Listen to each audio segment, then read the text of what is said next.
Good time zone, everybody. It is time again for the Horde of Tales. I am Marcus, also known as the Individual, and my boots are certainly made for walking. And I don't know about the footwear of the other people here in my group, but they have made their way back here to have yet another session, and I would quickly like to introduce the four fantastic people at this table. We do have Serial joining us once again. There is Ida, who is also back here. We have Austin, of course, and last but certainly not least, there is also Caro. Howdy ho, everyone. How are you all? Oh my, wow. Ida, what is up? My ceiling. Thanks to a good infrastructure and people far more talented at engineering and architecture than I am. That is a comforting thought that the ceiling is up. How's the rest doing today as we're preparing for our next adventure today? Pretty good.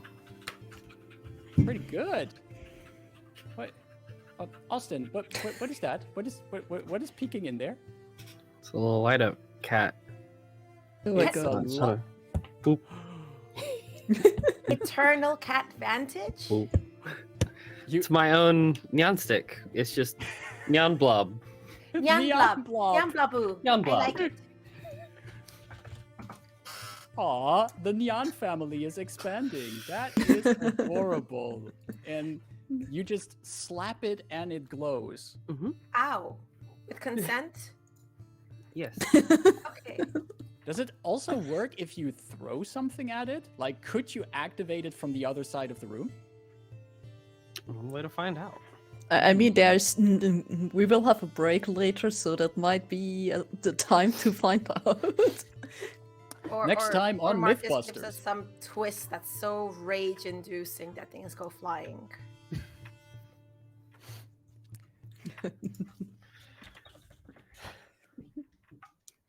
Serial, you are currently muted. I saw you talking, but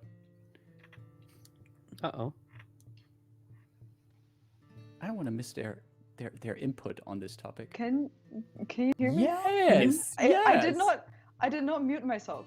I just, you know, Says the let me muted know. person. let me know if I start talking and it doesn't sound. But no, it was Nyan Blob who sabotaged you. I'm pretty sure that was Nyan Blob. Wow. Sorry. What have I done for you? Excuse me, I was advocating for your safety. I was saying that you shouldn't get bonked. Just, you know. I need to draw a little, like, angry eyebrows. You know Get what? like Fine. Get like the tops of post-its, the sticky part, and color it in, so you can always have detachable eyebrows. And I like if you angle them downwards, we can have sad Nyan Blob. I mean, Marcus has much experience with post-it emotion adjustments to one's face. Hey, how about we start our game? Sorry. Sometime. That is a great idea, is it not? Is it not? Let's stop about post-its and facial adjustments. That's what people are here for. This is the real crux of the situation. I don't like that look on Ida's face. I'm gonna start introducing this game. When I'm not being blackmailed by people, you're here at Horde of Tales, where we talk about cats who are not really cats, but we also play TTRPGs. And on Tuesdays, we come here to play the Dungeons and the Dragons, 5th edition specifically, and even more specifically in the campaign setting of Eberron. And even more specifically, we play the adventure series of the Convergence Manifesto. The party is currently in the chapter Perfect Timing. They did succeed on acquiring yet another planar artifact, but they're not yet in the clear. If you like what you see here and you want to play these adventures, go to acrosseberron.com to check out all of the adventures in the Convergence Manifesto. We play on Foundry Virtual Tabletop. The music you hear here is by Dark fantasy studio, and in case we have any battle maps popping up, they are most likely made in Dungeon Draft. Also, our overlay is created by a very own Caro, and the character art is a beautiful co-op between Serial and Caro. You won't only see it on the overlay, but also if the tokens come out to play. Last but certainly not least, since we do like cats of all kinds, actual living, breathing cats especially, if you see a cat popping up on someone's screen here, and you have the channel points, you can give one of these fantastic people Catvantage. If you give them Catvantage, a cute little cat will show up on the overlay for them. And while they have it, they can spend it to give themselves Catvantage, or in other words, advantage on a roll. Keep in mind, every player can only hold one charge of Catvantage, so don't give Catvantage to anyone who already has this cute little kitty cat on their screen. Well, I'm going to turn these cute little kitty cats off again for now, and we are going to quickly roll our intro before we get back into the Convergence Manifesto.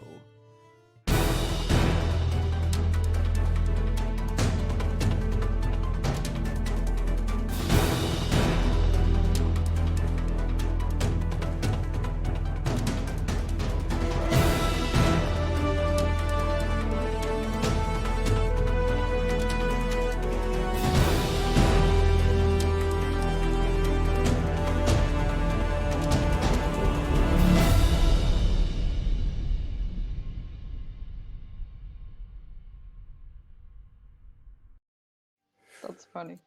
And we are back, and we just had some interesting Marcus lore discussed that the viewers will not ever find out about. The disjointed head's name was Carl. Why was it a different name? Tune in next time for more Marcus lore.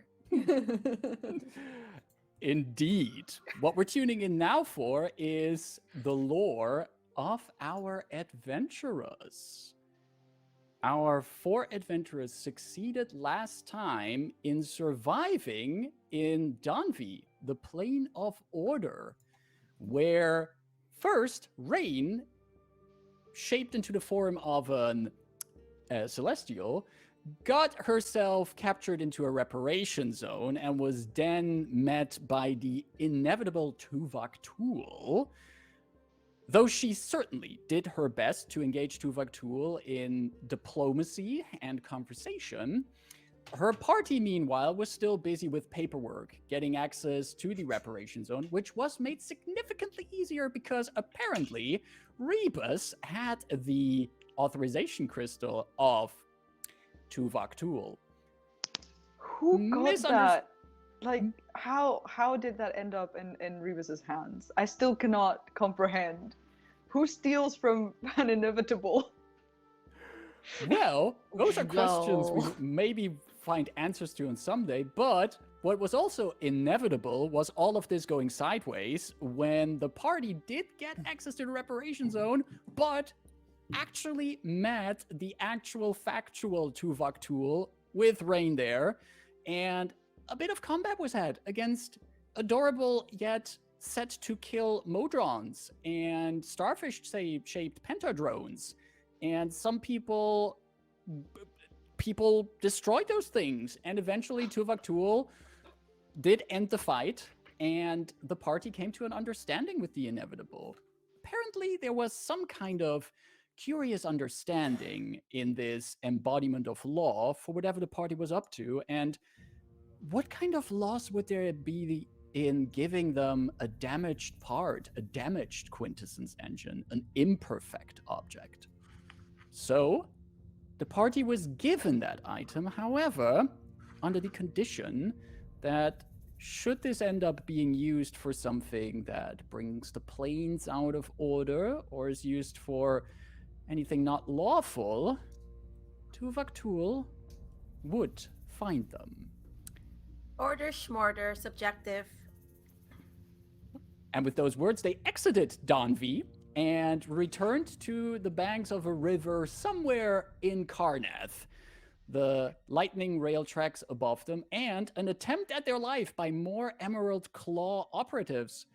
The party had none of that, being done with any kind of mortal foes, intimidated them, and made sure that they would lead them out of this gulch to wherever the closest lightning rail station or any kind of civilization would be. And we do pick up a little bit after where we ended last time. The Emerald Claw operatives, these green scarf-wearing individuals, have decided to lead you through the tunnels out of this gulch. Through a winding network of smaller tunnels, you make your way upwards, and after a few hours of travel and a lot of suspicious looks by your involuntarily guides, you come up out of the tunnels and are on an elevated area looking down into the gulch with the river, and not too far away from a few dusty roads, and actually road signs pointing into different directions. One of them points into a southwestern direction towards Irontown, the city where you got on the lightning rail before you made your dramatic exit. And the other one points further in a northeastern direction to Krona Peak, the city where your lightning rail was heading to. The sun is shining down on you, birds are flying over, and you are here with these operatives who did as they promised to you, leading you out of the gulch. What, dear adventurers, would you like to do?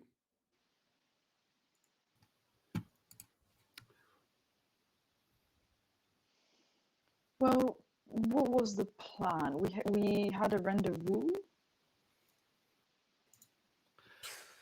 Well, I mean, I don't know. Where are we headed? Well, we have the item. Unless there's anything else of interest, we should be heading back to Sharn. Yeah, so let's get to Irontown. That's probably a good idea. Right, yeah. Let's get moving. Okay, you two, bye. Looking at the goons, at the henchmen. They look at you. Hey, just one more thing. You can't have my autograph.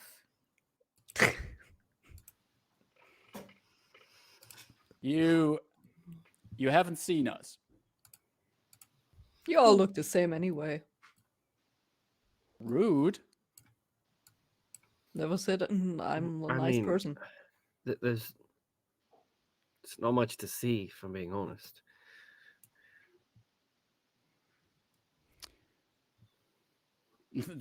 The three of them scoff at you and then just head out, going into the opposite direction where you were heading.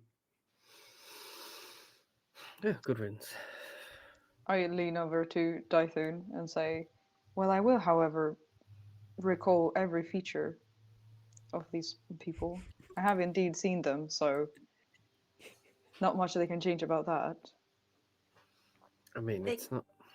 They can change numbers on us, so let's shuffle our way as quickly as possible before the numbers decide to drastically change. All right. And so you set out by foot over a dusty road here in Karnath to make your way towards Irontown. By foot, this will take you a few hours of travel, and you do have to also make sure that you're always well hydrated while traveling. Thank you very much for that, Celestial Elixir.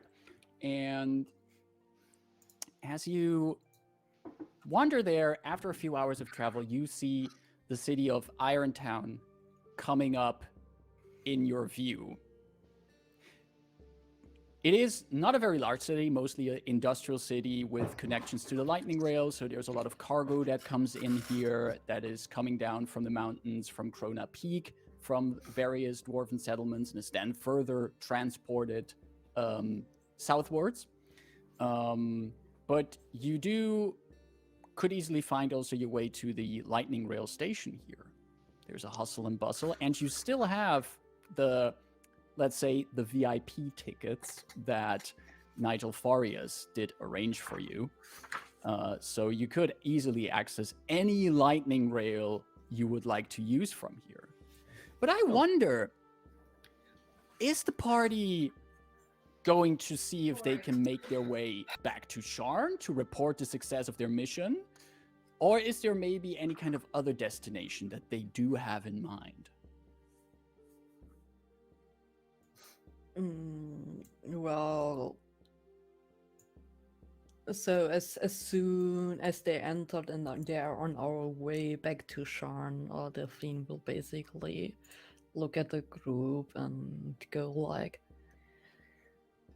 so I don't know if you want to go back to Sharn immediately. I mean, we were pretty fast with the job anyway. But I will probably get out a little, yeah, quite earlier to be fair. Okay, you're informing us, or Do you have anything in mind? Well,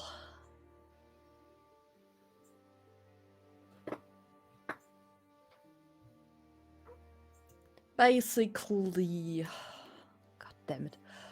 On the way to Sharn, we are coming more or less close to my home place, and since I haven't been there since a long time, I would like to get like, you know, a view over it. Sure. Is there You a don't need particular- to come with me, so Would you want us to, Miss Delphine? Or would you rather attend in private? no, it's okay if you tag along, because I can't keep you from it anyway. that's a very roundabout way of inviting us, but sure. Happy to come along. Is there, if I may ask, and feel free to ignore my query, but is there a reason why you'd like to come back now? Should we be worried? I'm just, you know. Well, there's no specific reason. It's just like I haven't been there since a while, and then I don't know when it's the next time that I'm getting that close. Convenience, then. That Yeah, seems logical. If I recall correctly, previous of your family members have often harped on you for not having visited. Is that something expected of your family? To come back and greet mommy dearest and the aunties and the uncles regularly? I don't think anyone expects me to go back. But then there's also nothing that keeps me from there. I mean, they didn't ban me, so.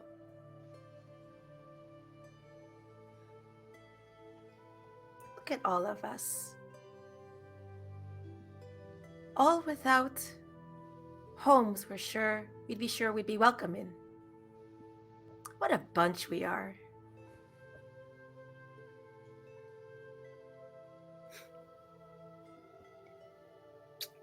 Let's go. I think it will be enlightening and interesting to us all. So why not?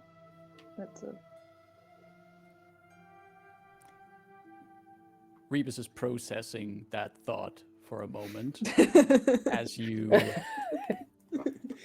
you slowly make your way to the to the ticket booth for the lightning rails, and you do see in your on the schedule, as you're looking at the schedule, Rebus, what was the thought you wanted to share with the group right there? Oh, just that I think it would be enlightening to us all, and perhaps a good,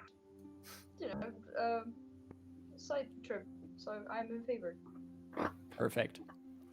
And you look at the lightning rail schedules, and after some information from the ticket booth on which lightning rails to take, you get an itinerary of how to get to Stormhome. Now, the important thing is that you cannot go there all the way by lightning rail. As you remember from your trip here, you had some sections where there's simply no lightning rail track to travel over, and that was parts of the journey that you did by horseback or by carriage. And similar it's going to be with your journey towards Stormhome. Also, the final leg of the journey will be done on by boat, actually, or by ship, sailing down out of the Scion's Sound towards Stormhome. All added up together, the friendly person at the ticket booth says that you will probably be traveling for a little bit more than a week on this, but you will have for many parts of the journey the luxury of first class lightning rail travel, so that certainly makes it a bit more comfortable. Tickets seat reservations are given to all of you, and after just a few hours of waiting, the first lightning rail out of Irontown takes you out further southeast to the city of Vuliar, and from there on, step by step, you'll continue your legs of the journey, traveling again out of Karrnath and slowly back into the country, to the borders of Karrnath. And after a few days of travel, arrive in the city of Reckenmark, which is actually at the very edge of Karrnath. The lightning rail station in Reckenmark is very small. There's only a single lightning rail track here and maybe 2 platforms. You were also almost the last ones on the lightning rail, as this is also the termination point for this connection. As you leave your luxurious seats, you step onto a very dusty and even dirty platform.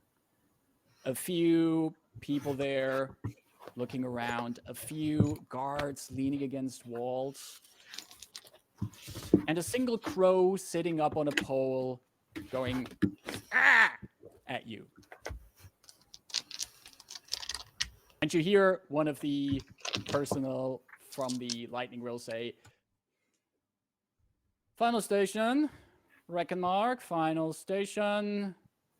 Thank you for traveling with House Orion.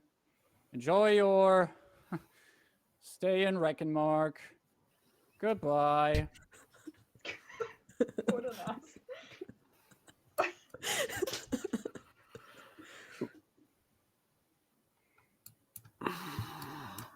As all of you get out in Reckenmark, I wonder how much most of you would know about this place. Could all of you give me a history check, please?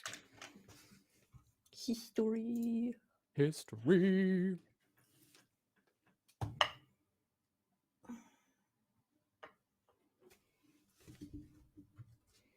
That is a 6 from Rayn, For me. 6 from Rebus, 12. 12 from Caro. I got a 14 somehow. 14. Wow. I'm not even trained in history. So Lucky you. Rayn and Rebus also had a 6. Both of you, well, you don't know much about. This place looks boring. Right. Rebus, for you, yeah, you don't know much. Like, you probably saw the name once on a map or something, but you don't know much about it.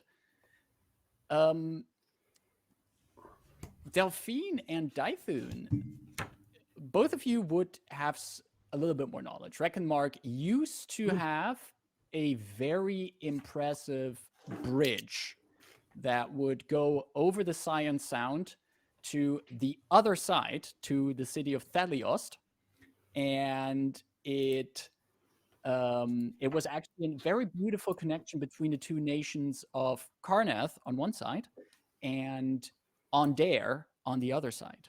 However, the bridge and much of Reckonmark were destroyed during the last war, when tensions between Ondare and Karnath also rose, and the bridge was one of the most strategic points in the area. And the city itself, Reckonmark itself, also hasn't really recovered since then. The only thing it is known for is that it has a fairly popular military academy for military officers here. And for the rest, it's just a place that people come through as they make their way to somewhere else. Yeah, so like I was saying, Mark and Wreck is just like, there's nothing here, it's wrecked. Like, it's in the name. Marked on the map, and it got wrecked. It's, that's how I remember it. Reckon Mark, that's it. Well, surely there has to be something interesting, right? I mean, Why I don't does know there much have about to it, be? No, not everywhere has something interesting. I mean, the most interesting thing about this city is already gone. I'm still here, but I will be leaving this city soon. Right. So, is this where you can invoke some sort of clout and have a very comfortable carriage meet us to Stormhome? A ship? Well, we can't just exactly take a carriage down to Stormhome because it's an island. All right. Procure a ship for us? One of the fancy Lyrandar ones they're so proud of? Let's see what we get. Can all That's of you not what I want. Can all of you give me a perception check at this point? Sure. I love making those. Cracked. Worse. 6! Oh. Oh, 7. No, 7 actually. 7.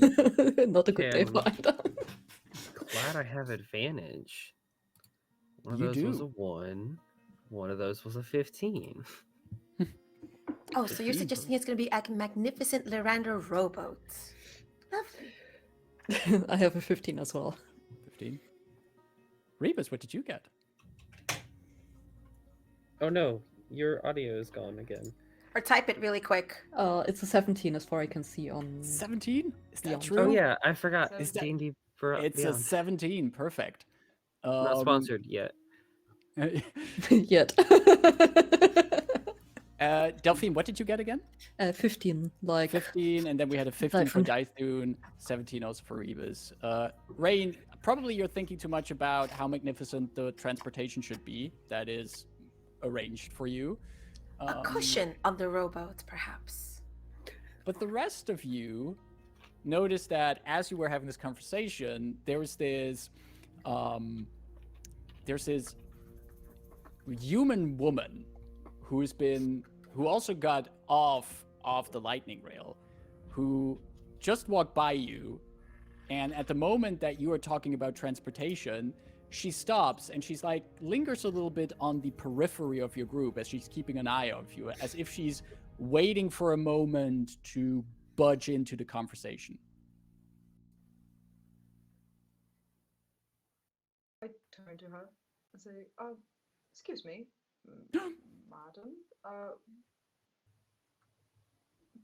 do you have anything that, did you need to say anything? You seemed a bit... Oh, no, I did not want to intrude, but I heard your conversation about seeking transportation somewhere? Right, yes, we are, I turn to Delphine, we're looking for a water vessel kind of transportation, if that's available. May I ask where you are heading? Stormhome. Stormhome? Oh, well, is that not a great case of fortune? I am also heading to Stormhome, and I have already, well, at least for myself, acquired passage there. But maybe the captain of the ship I will be going on maybe still has some space for the four of you. Sounds great. Thank you so much for the help. It's very kind of you. Where could we find this captain? Oh, if you just follow me, I'm just gonna quickly head down to the docks, and I can introduce you. I look to my companions, kind of like, seems fine, seems trustworthy. I don't know why me as a player, anytime something nice and convenient happens, I immediately don't trust it. Like I've been wanting to just be like insight check this whole time, but like it's not working. No, it's fine. No, Dythun's not worried about it. I'm worried. I'm worried about it. Dythun is like chill. Gotcha. The woman just quickly offers her hand to any one of you who's willing to shake it. The name's Scylla. C-I-L-L-A. Scylla. Many people get it wrong. They start it with an S, but it's C. C-I-L-L-A. Very nice to meet you, Charmed. If I look over Scylla, because we've seen the Lyrandar outpost in Sharn, we've seen some of their uniforms. Is Scylla dressed in some sort of similar garb fashion? She is not dressed in that kind of fashion, but you would notice, as you yourself also understand the finer garments that people can wear in. She has very well-made, I would almost say it kind of looks like this, oh wow, here comes my lack of fashion terms. She's well-to-do. It's kind of like a Victorian dress that she's wearing, except that the dress is not as wide at the bottom. It's a little bit slimmer, and the top half is buttoned up with fairly large buttons. Very well made, nice little collar and everything. She looks very well dressed. Charmed, yes.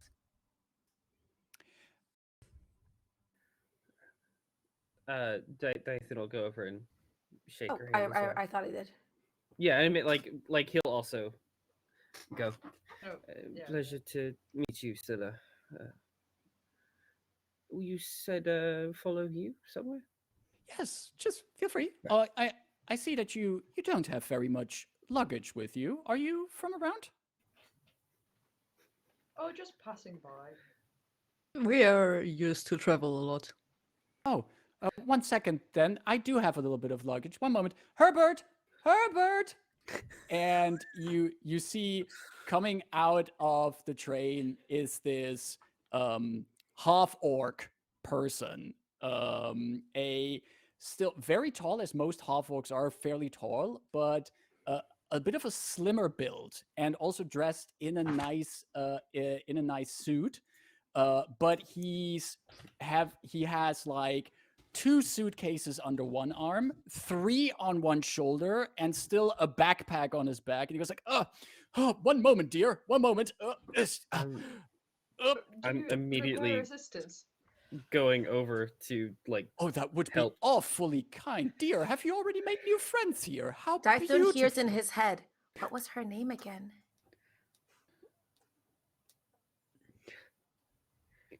It was take Scylla. Impressive.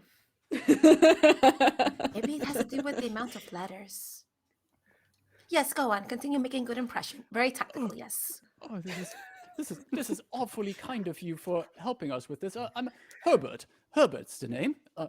Me and my wife Scylla, we are on business, but she makes a habit out of making friends everywhere we go.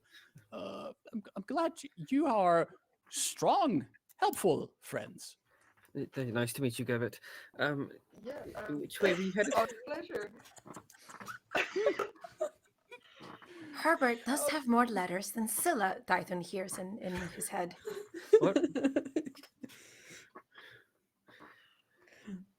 Yeah, we're helping Herbert with the suitcases and Yes. moving on.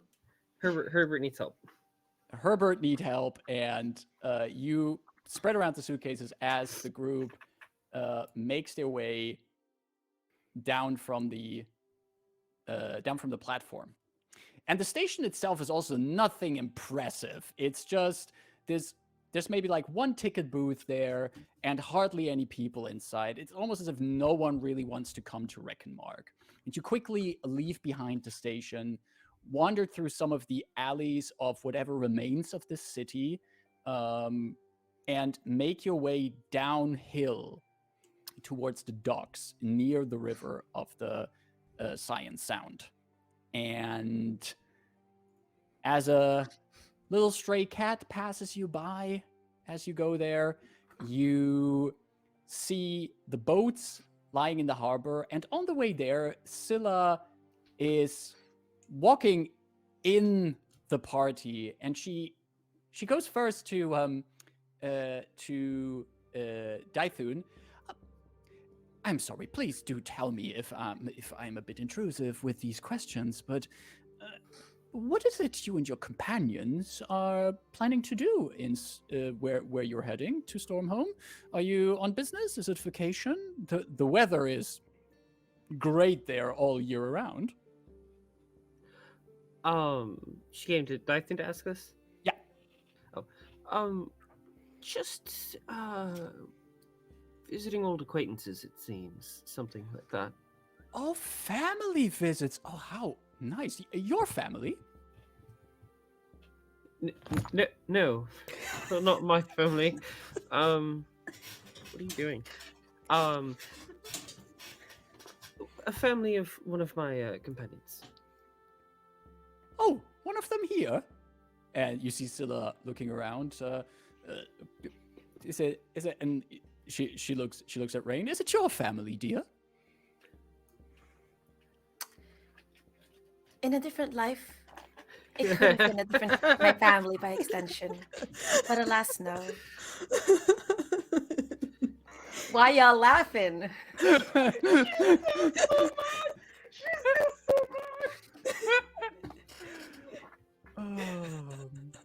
Oh, that sounds tragic. Do you want to talk about it? I'm a good listener. Oh dear. You might rue those words, darling. And I take her by the arm and just kind of walk her forward.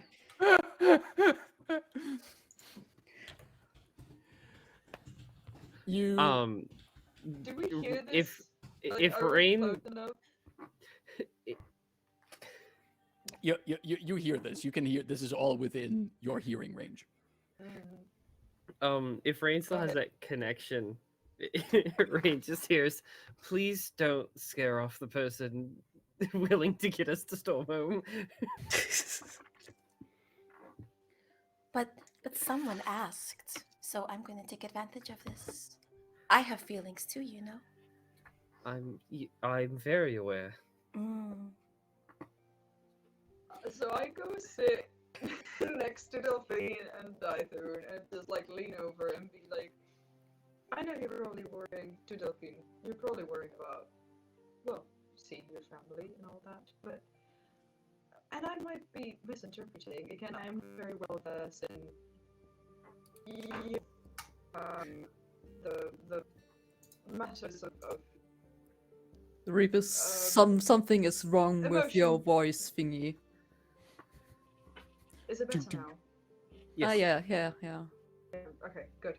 God damn, it's the last again, fight. sorry, I'm just crackling. I'm not very well versed in the matters of emotions and relationships, and apparently I am not great at them either, judging by what I've found out about my past so far. But did something happen with Rayn?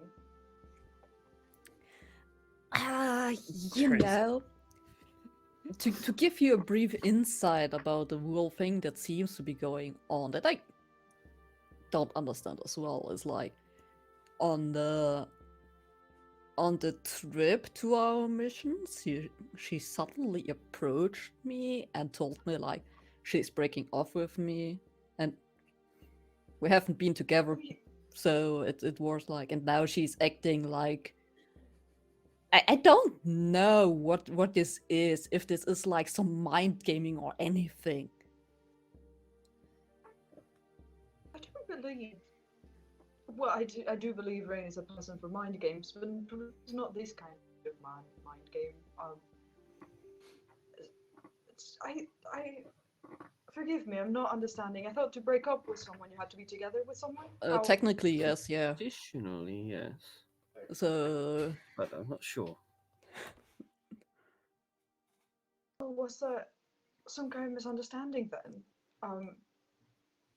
Maybe you didn't communicate properly. I know it happens to me a lot. So, what are you assuming here?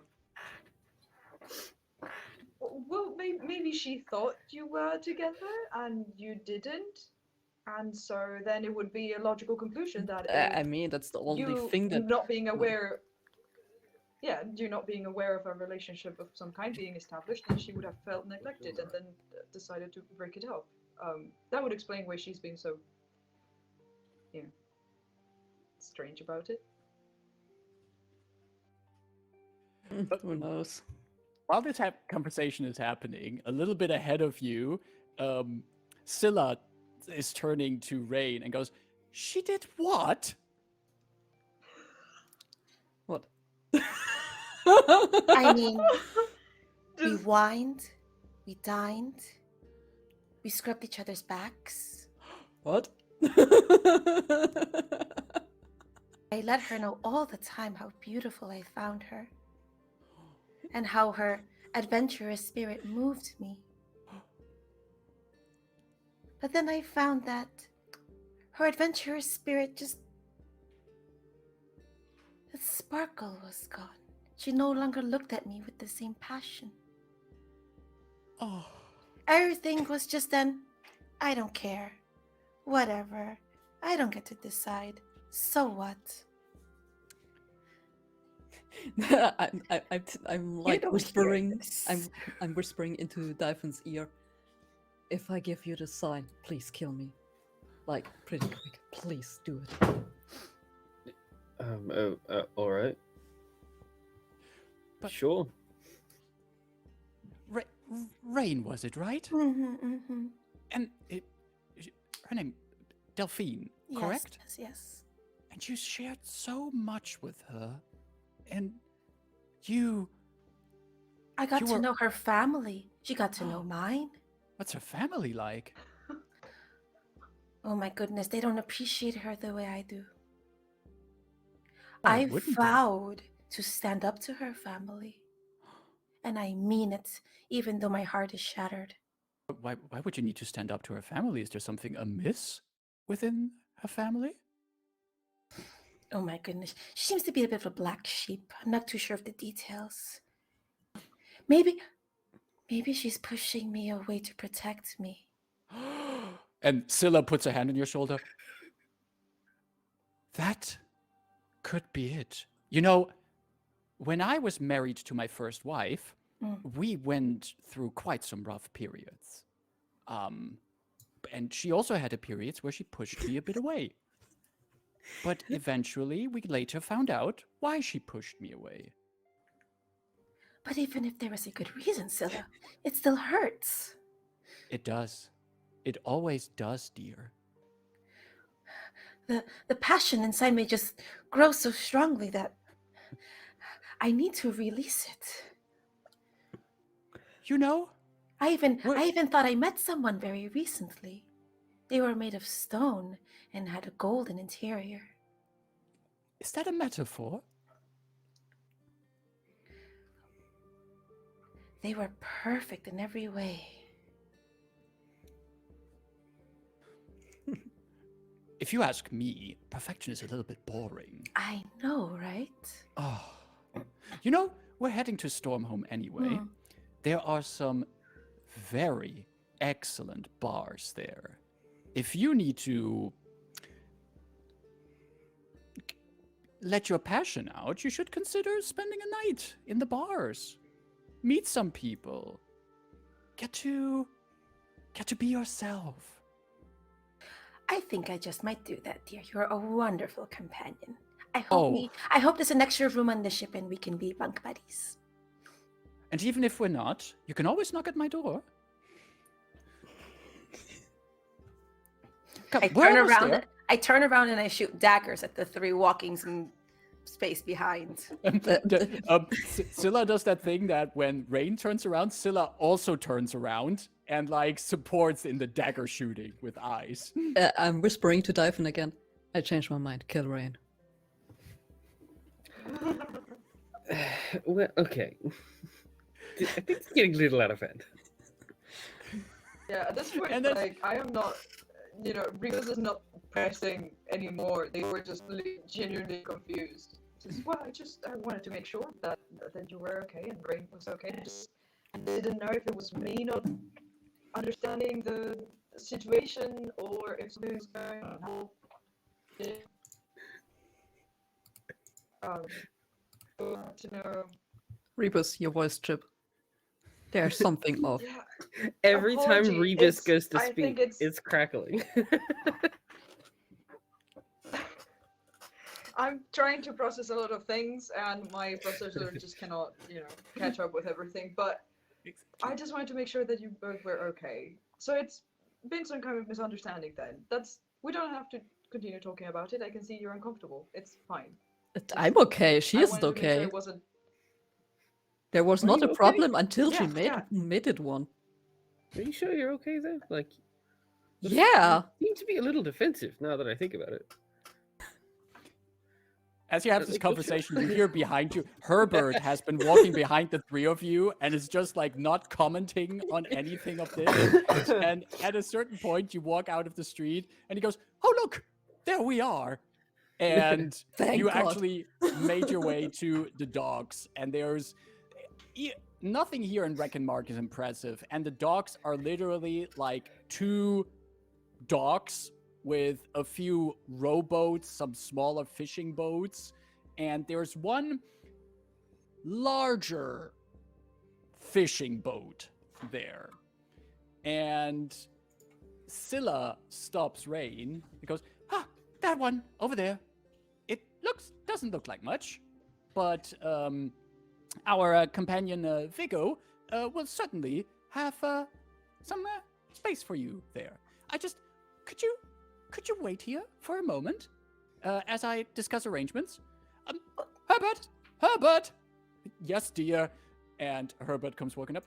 Would you join me? We need to make a few business arrangements with Vigo to make sure that there's room for these fantastic people, and also maybe a little bit of extra space for a heartbroken young woman here.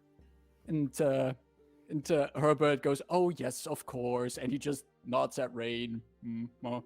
And the two of them walk off towards the boat and leave you here behind at the fishing docks. Is there anything you would like to do while your new friends Scylla and Herbert are making arrangements? Do they not care that I still have two of their bags? Like, okay. I turn to Dythun and just say, did I say something inappropriate? No, I think so. It's just, It's because you're walking beside me. So you're clearly on my side and not on Rayn's. It's a thing for the simple-minded. And it doesn't help this town takes like 10 minutes to walk through. It's crazy. I didn't think it was that big.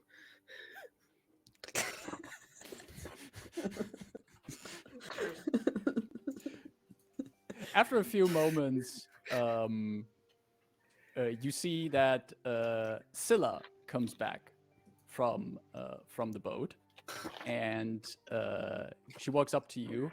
Make sure that she's like not just standing where Rayn is standing, but somewhere central between this party that's slowly falling apart. And you, she says, "Well, you're in luck. Vigo has informed me that there's still some space for you. He won't charge extra. There's it might just be a little bit cramped. There's some cargo he's also taking to Stormhome. But if you don't mind sleeping in a little bit narrow spaces for about 2 days of sailing, then he could take you." That's okay. 2 days? Yeah, well, going downstream in the Science Sound, so should be about 2, maybe 2.5 days. On the boat. On a boat. In the water. Yes. Hmm. Don't worry, if you fall down, I will pick you up. I mean, I don't plan on being anywhere near the edges, so... Scylla, that's the line that started it all.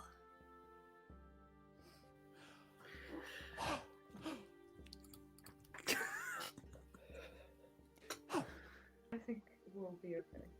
Come on, Dythun. Oh, no. I'm not worried. Just don't like the water. Oh, nothing to dislike about the water. Plenty. It is very soothing to be on a ship as the waves rock it, and it's just you out on the deck, wind blowing in your hair. I love it every time I'm on a boat, though I must admit, I don't often travel with, and she tells you all this as she's leading you to this somewhat larger fishing boat, still very much its function, and it's not designed for looking nice. She says, "Well, I don't usually travel with these, but Vigo is an old business partner of my husband, so this is the easiest way to travel." I mean, your business clear. If this ride is good enough for clearly a noble lady of your stature, gazing up and down, and business must be booming, whatever it is. Well, I must admit, I've been falling on a few hard times recently. I'm an author. I write novels for a living. Mostly, and she smiles, romance novels. That's why I know a thing or two about the nature of the heart. You see, if you want to write about something, you need to have experienced a bit for yourself. And I've been put through the storms of love multiple times. Storms of Love, but also my latest novel. You can find it in most bookstores recently. So, like, is that why you have 8 bags? Are they full of books? I'm sorry, come again? Do you have like 8 bags full of books? Is that why you have so many? They are manuscripts at this point. Oh. But yes, I have some. I have some of my manuscripts with me, and I hope that the beautiful harbors and buildings of Stormhome can inspire me a bit. I'm still stuck. I'm working on a love pentacle in one of my books. It's a very complicated structure, but very intriguing. Dythun starts walking faster. All right, that one, right? Okay, yep, that's good. All of you slowly get on the boat, and as you get on, coming down from below deck is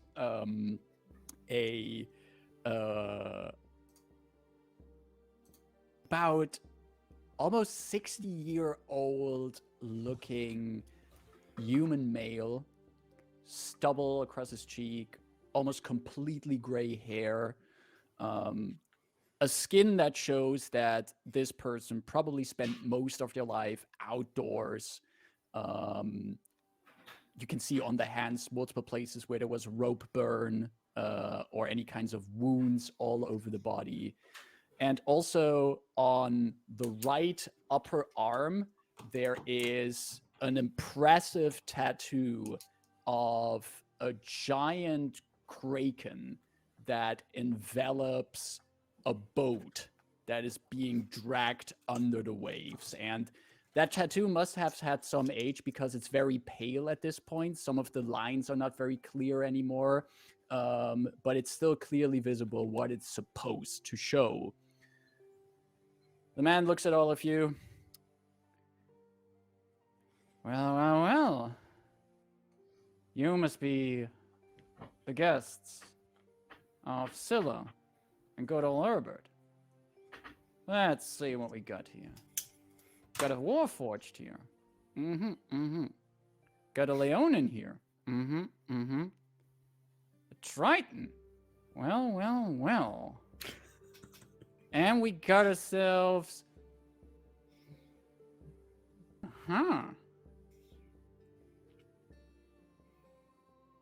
Well, we got ourselves something. Welcome aboard my ship. Make sure you don't mess around. Stay out of my way. And happy sailing.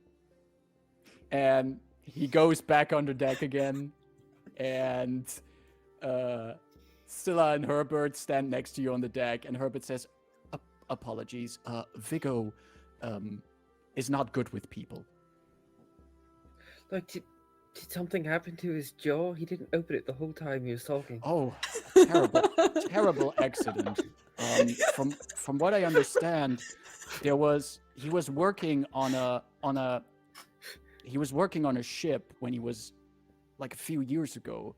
He actually hired on a trading vessel, and then the trading vessel got raided.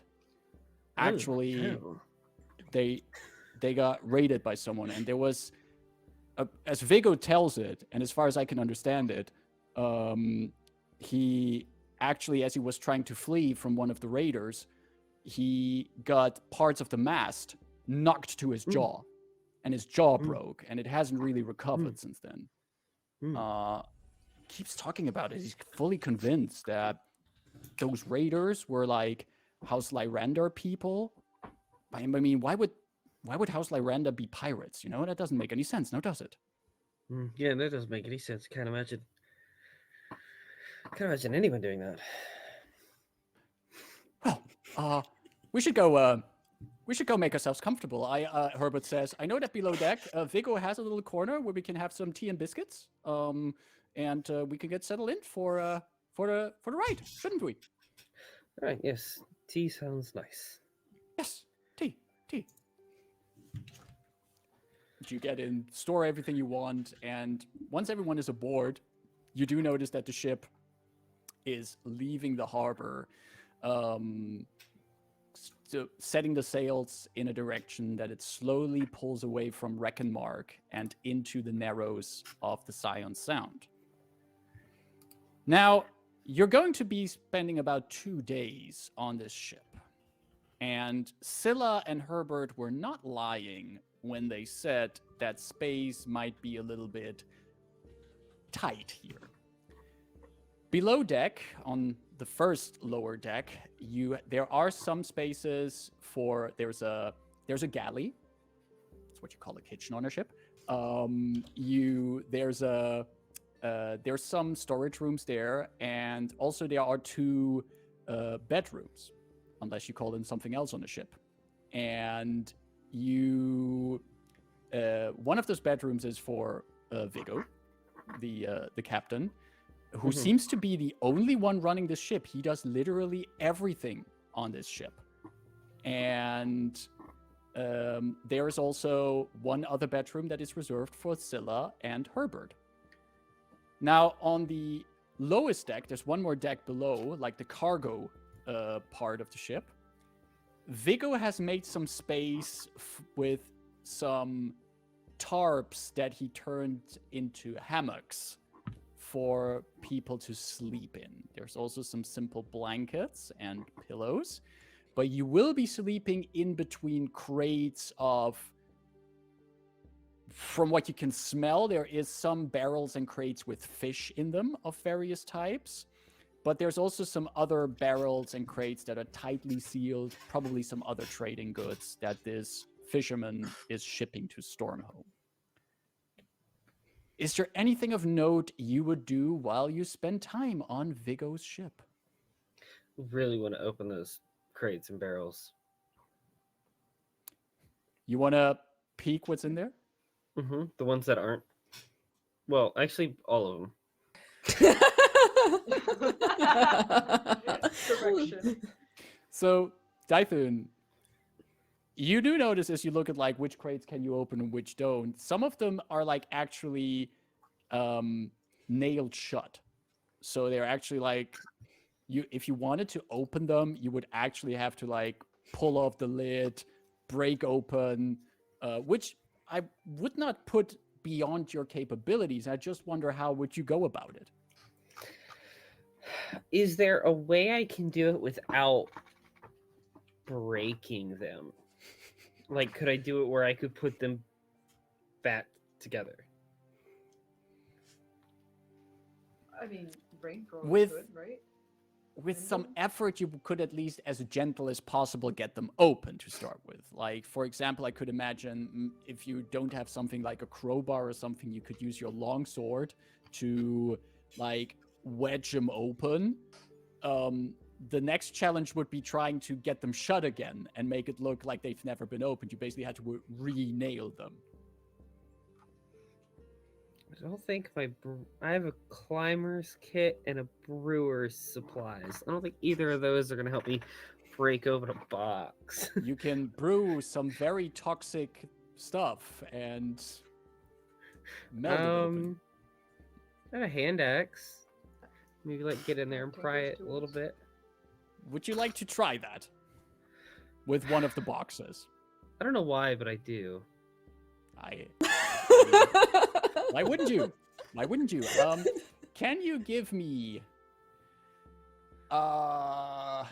This is mostly a matter of trying to still force them open, but you don't want to break it open.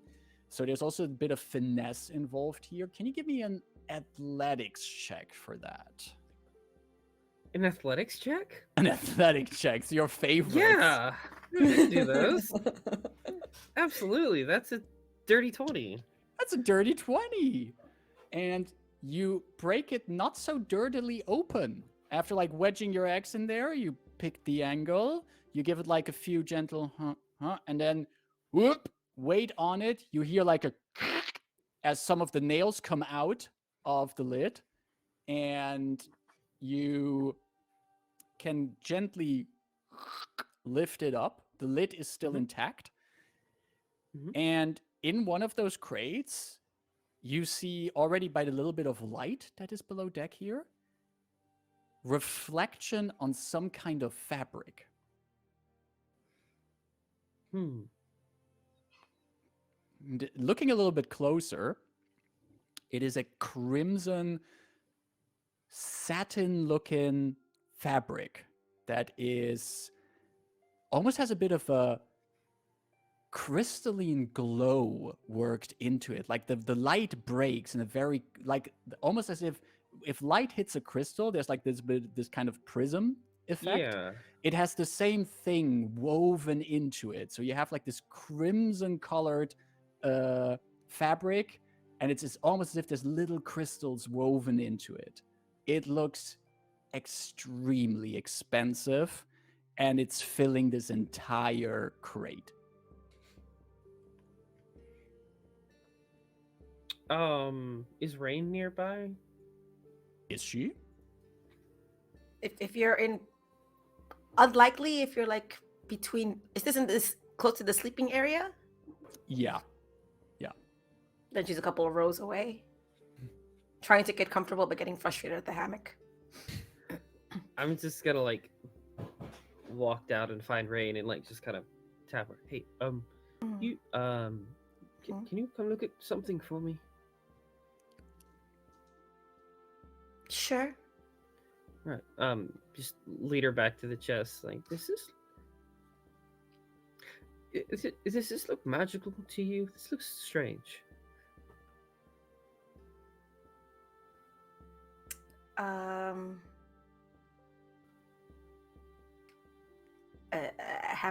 I will. I'm just as impressed by the quality of the Fabric. silk. Oh shit! There wasn't anything cloth related in that first city where we met Aurea, where Rayn was on a rooftop. No, this wasn't cloth related. No, that was blue. They had a specific blue there that Yeah, they made there. Mm-hmm. Other than the Lyrandars we've met, a lot of them have a penchant for being fancily dressed.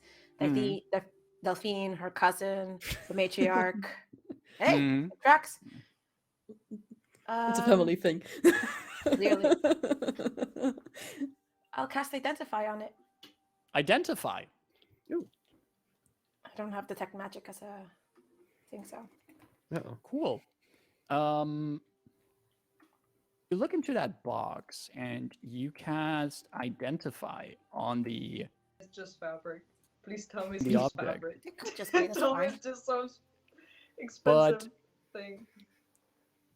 You know what I properties. So this is an interesting case for Identify because usually Identify is used to like identify the complete item of something. Like you have like a magic sword, you cast Identify, and you know it's a +1 sword of something. In this case, you're identifying the raw material for a magic item. And this is the kind of fabric that is used in glamour weave magic items. So specific kinds of magic clothing that if you wear them, you can make them look like whatever you want. It is a very popular kind of fabric or magic item also for like nobility because they will always be dressed for the occasion. And it saves you so much space in your wardrobe. This is a special cloth imbued with illusion magics. Oh. I'm surprised I didn't recognize it. I feel like I've bought one of those before. Anyway, well, thank you, I guess. Sorry to waste your time. It just caught my eye. It caught your eye while being in this enclosed crate. No, it As was you open. clearly, I look at his hand axe, pried open. No, it was open when I got here. Somebody else pried it open. And how are you doing? I'm doing well. How are you? It's good to be back on the sea. Are you missing anyone in particular? I mean, always, but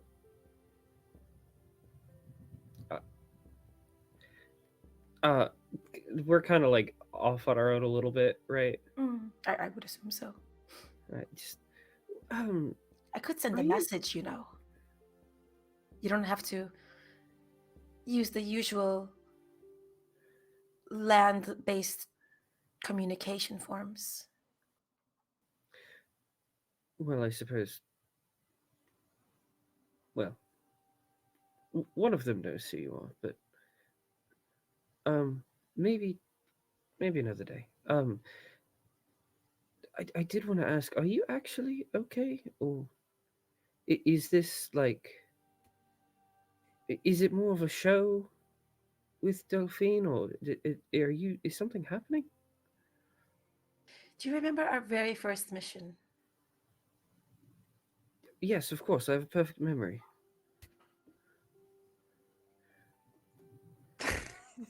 I believe I stated my intentions quite clearly then. Otherwise, that's a very exhaustingly long ruse I'd be running. I mean, I thought it was, the intention was there, but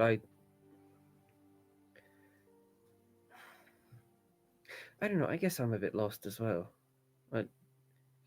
I wasn't sure if anything like actually had developed, or if Maybe it. that's the problem, Dythun.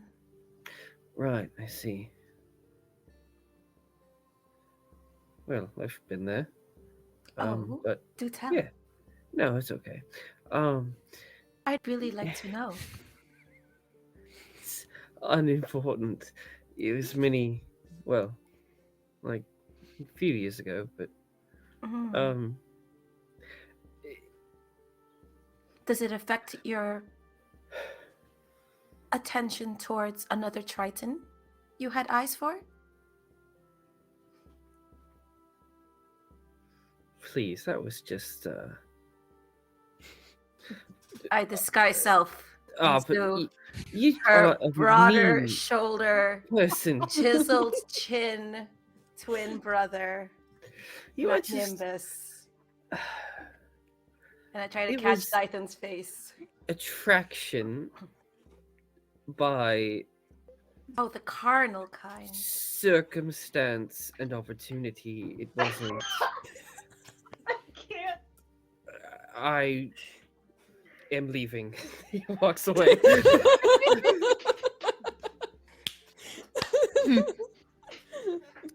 While this is happening, while a physical chest was opened and also a memory chest was opened, Delphine, Nimbus walks out like half a minute later and goes back to Um, struggling in the hammock. Delphine, where are you hanging around during these days of travel on the boat? I try to stay away from Vigo for very obvious reasons, you know. Obvious reasons.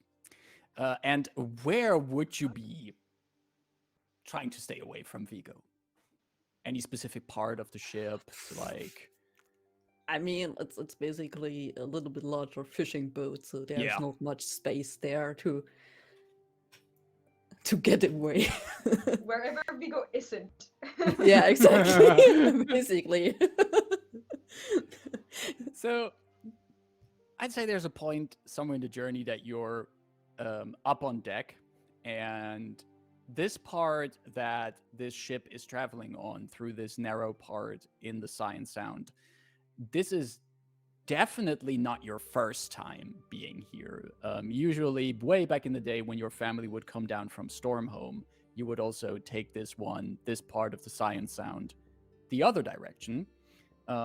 And you do know that if you take this far enough south, you end up in Thronehold, which used to be a place of big importance for the nations. Not so much anymore these days. And while you're at this point up on deck, looking out at the environment around you, can you give me a perception check? It's not going to be a very high DC because I rolled terrible. Okay, I rolled pretty good actually. Perfect. Perception was it? That's a 21. Yes. A what? 21. 21. Yeah, I Two rolled and a a one. 6, so that's gonna work. As you're standing there, you first were like peering around, but then behind you, you suddenly hear like a ka-gung, something falling behind you, and you see that Vigo was coming up from below deck and was moving into your direction, but he dropped a crate of something. And he's standing there and he's like, seems like, shit. Huh. They are also here.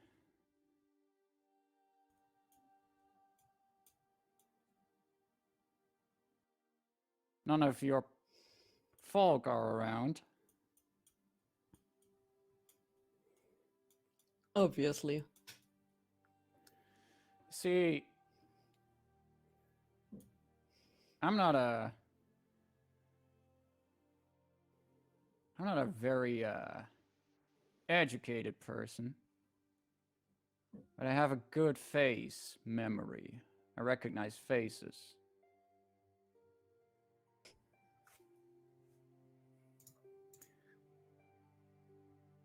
And there's not so many people I run into with a face like yours and your hair color.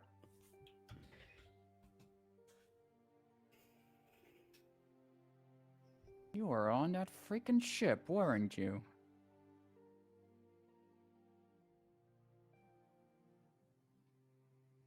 Seems to be the case. He lets the crate standing on the ground, walks closer to you, crosses his arms.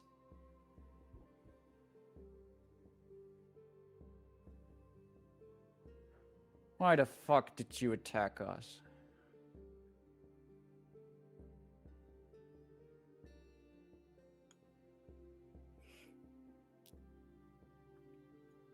It was simply a job. Job? Well, part of the job to just get on deck, slice people open, empty our cargo, and then put a fucking torch to the ship?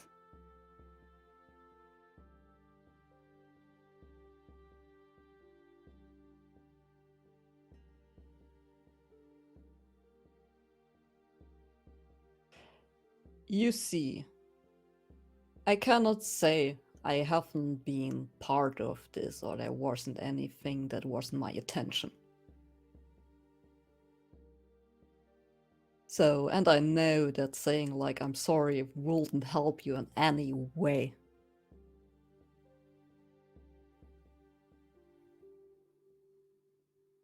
I can just say that's something that is in the past right now. And if you want to get your revenge, you can try. Is that so? But I will not just stand here and let you try to kill me, you know. That's why it's called trying. You don't regret a single thing, do you?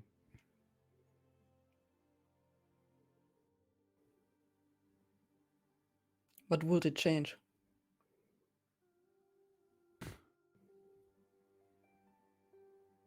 It's not changing anything.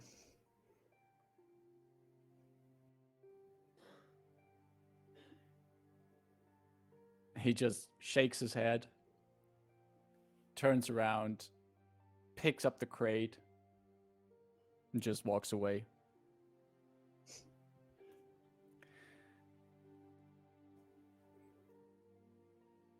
The journey on this little boat continues. Throughout this journey, you find sometimes Herbert in discussions with his wife Scylla, as he has opinions on one of her manuscripts, and Scylla thinks that his opinions are silly.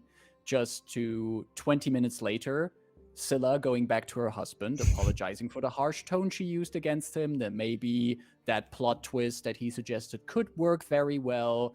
There's a back and forth in their relationship. And Viggo captaining and steering the ship on his own as you make your way closer to Stormhome. There is, for anyone but Delphine, something peculiar happening in the weather the further north you go. Now, the weather is usually in these parts a bit colder. You're fairly far up north on the continent of Corvair, and even this time of year, temperatures during the day, while not cold, are still sweater weather. And especially at night, you usually want to huddle up under a warm blanket. But the further north you travel, the more pleasant the temperature gets.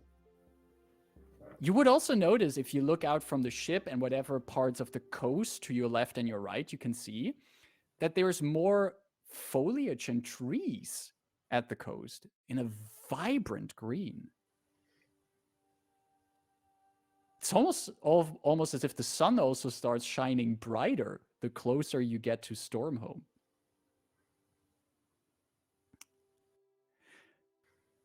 But there is one more night of travel before you make it to town. Viggo is up on deck. It's already fairly late. Most of you will be below decks probably. At least Scylla and Herbert have went to bed. And it's dark outside. As the boat is tugging along, could all of you give me a perception check? And Delphine, considering your background, Yeah. you have advantage on this perception check.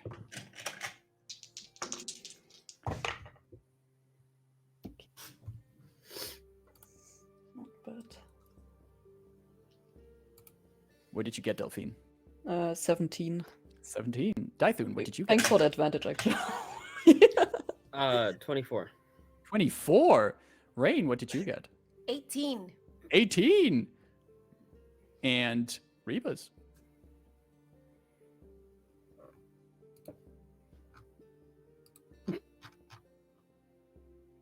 $23.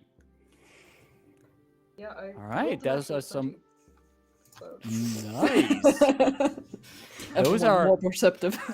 all very good rolls.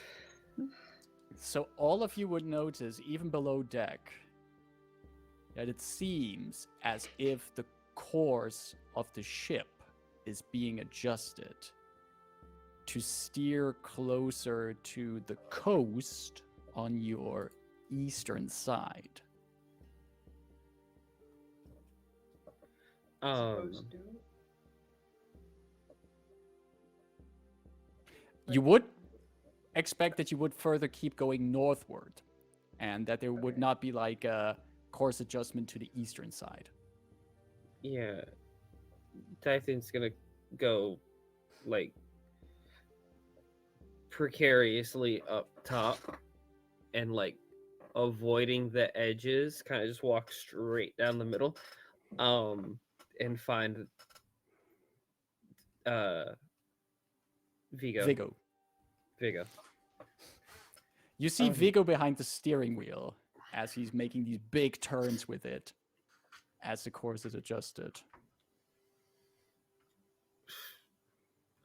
Viggo, what's our course?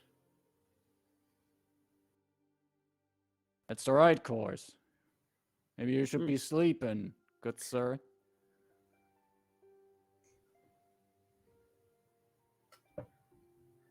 Now, I'm not great with names and that, but we don't need to be heading further east. Ah, so you've been here before, huh? You know the course and everything, huh? Maybe there's some dangerous waters ahead that I'm navigating us around. So what we're doing? Maybe. Can you just answer the question? No.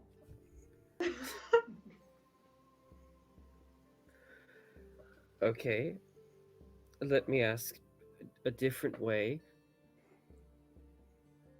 Why are we going, to my understanding, off course? He gives the wheel one more spin, and you see that the boat is heading now closer towards the shore on the eastern side. And you can already see from this distance that there's a few lights there, as if there's a few torches ignited on the shore. And Viggo turns around. You got yourself some mighty fine cargo here. Cargo that has been kind of a pain to me for a while. have a very important question. Mhm. Have we had a long rest? Yes, you had at this point. You had a long- Okay. Yeah, Point. you had a- Yeah. That is good to. There's the button. Cool. Confirm. Cool. D&D Beyond is great. I love it. Sponsor Not sponsored us. yet.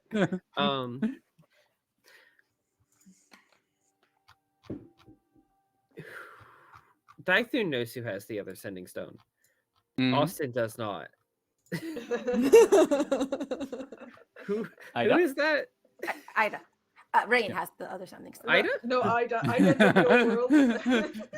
This is Hello? our sending stone. Yes. It's always Dythun's off.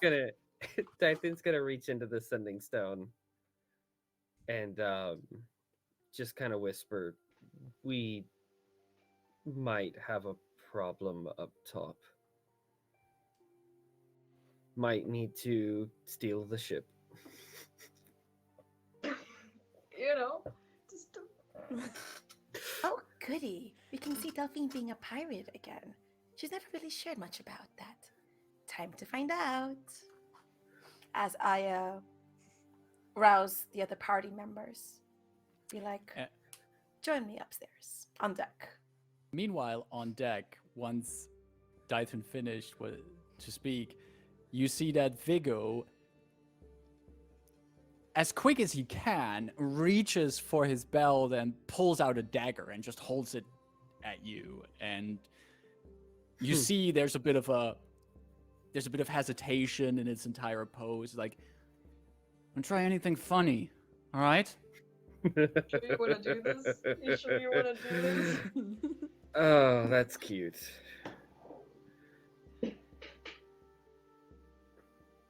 Is that all?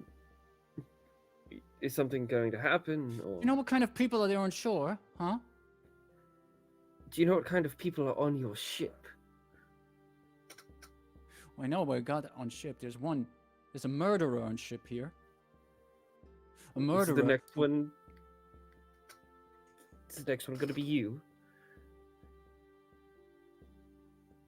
I don't know. I got recently inspired to see if I can also live without regrets. Not making a good show of it so far. Step away. Dythun takes a step forward. Said step away. Meanwhile, As the rest of below the party emerge Yeah. from the deck onto the deck. you Uh-huh. you hear from behind you. You hear the rest of the party coming up deck. Rayn is totally and- doing a power walk entrance. And Viggo looks over and he sees all of them. It's like, all of you, fuck off. Just fuck off. Do you know with who you're traveling? What's going Turn on to here, Delphine. Viggo? And he points the dagger towards Delphine. She's fucking wanted. For good reason. How much? It's actually about that same thing. Oh, you ain't gonna cash in that bounty, I get it. It's gonna be a nice little bit of compensation for my fucking crew that she killed. Oh, I wasn't it exclusively. You know. You know what I mean, you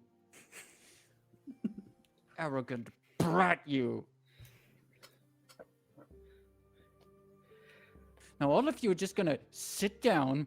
We're gonna get down the harbor. We're gonna get this person here off of my ship. And then the rest of you can still go to fucking Stormhome for all I care. Don't think that's a good idea. I'd much rather continue our Who call. puts out a bounty on, and before Rayn out loud says Lyrandar, on someone like her? To be fair, it's the first time that I hear there's a bounty as well.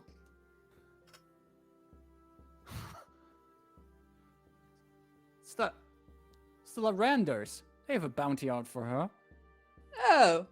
Oh. And that's where we're going to take our break. Oh, come on! Save us the trouble. Just take us to Stormhome. What the hell? Oh my god. we will take I a have to agree. little break here before we find out more about this bounty on Delphine's head, as she was just, going back to Stormhome. Maybe we shouldn't. Maybe go that's there the anymore. sign. You know? No, we totally should. We're gonna get rich. I'm not banned from going back. It's fine. All right, then. We're going to take our 10-minute break. We'll be back in 10 minutes. Take a drink, stretch your legs, and see you then. Delicious backstory drama.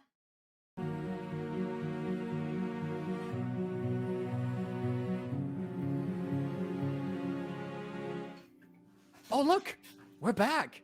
It's Horde of Tales again. We had a little break. We got ourselves some drinks, stretched our legs, and I hope so did you. Yes, you, exactly you, all of you who are here. Thanks for being here, and thanks for hanging out with us in chat, coming to raid our channel and everything. It's great to have you around.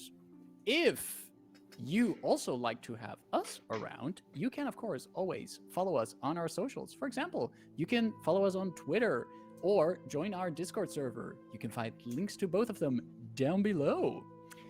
Also, if you're joining us and you're just joining us here on session 36 of this campaign and you would like to know why there is tension between Rayn and Delphine, why Delphine is being blamed for raiding a ship, or why Dythun has such trouble recalling names of people, you might want to check out our VODs on our YouTube. I can't promise you that all these questions will be answered in those VODs, but you can try to find the answers in there.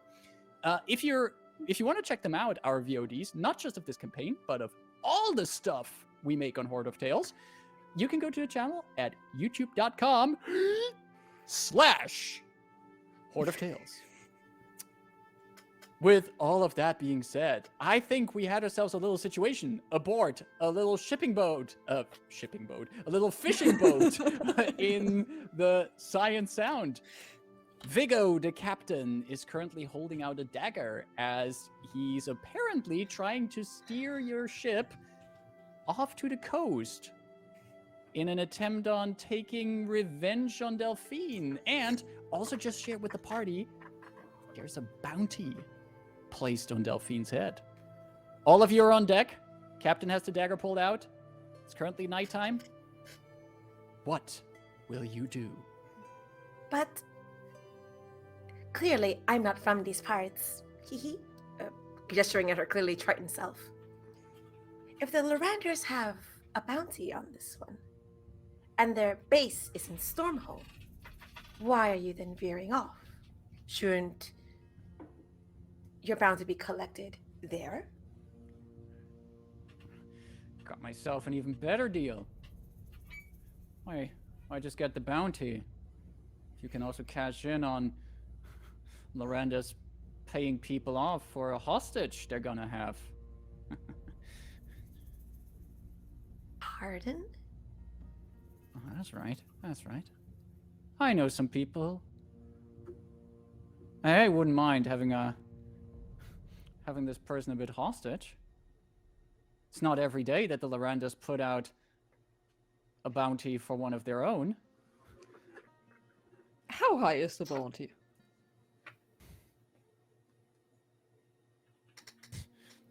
You want to know how much your head is worth? Huh? No, why would I ask anyway? It's 9,000 gold pieces.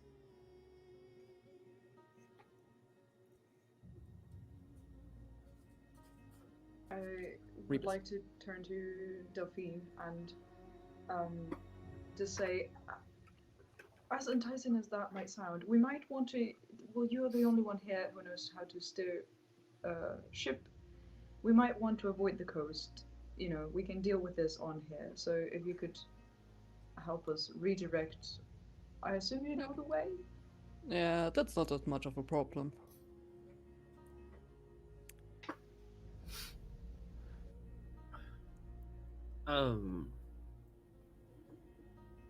Dythun, I think, still being the closest person to the captain, is gonna like step forward until he's like within 5 feet.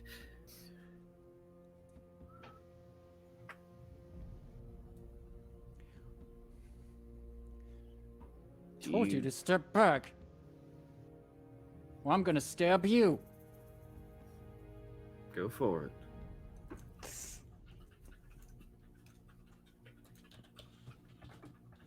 Dythun, I'll can you go. give me an intimidation check? Oh, 23.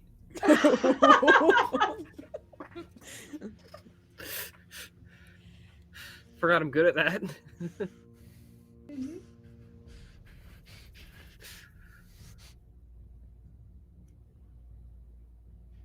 He lowers the dagger a bit.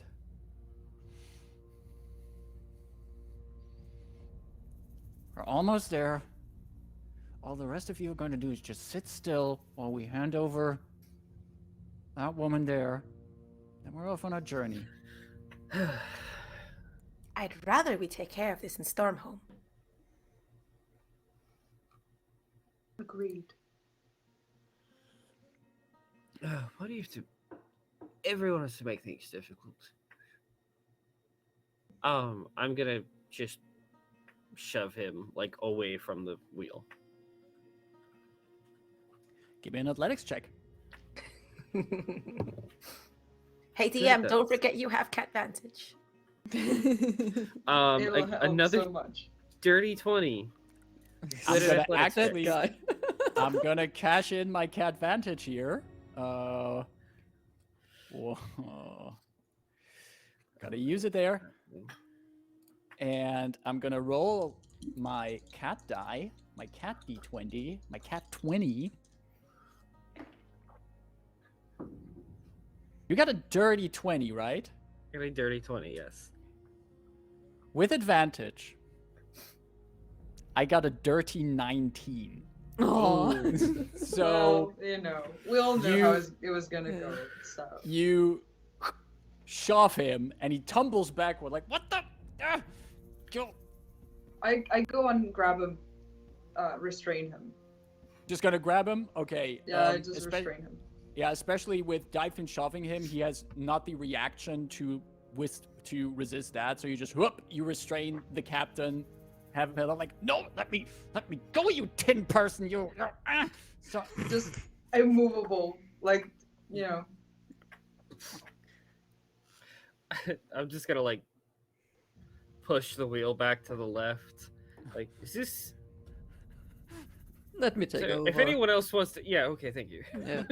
While that's happening, since we were banking towards the east, if we were getting close to the shoreline, would I have seen like activity or torch or something waiting us on that? you would also like Dythun earlier saw these as well, but the rest of you can also see at the shoreline that you were heading towards. If dark There's vision like could little help. lights of torches out there.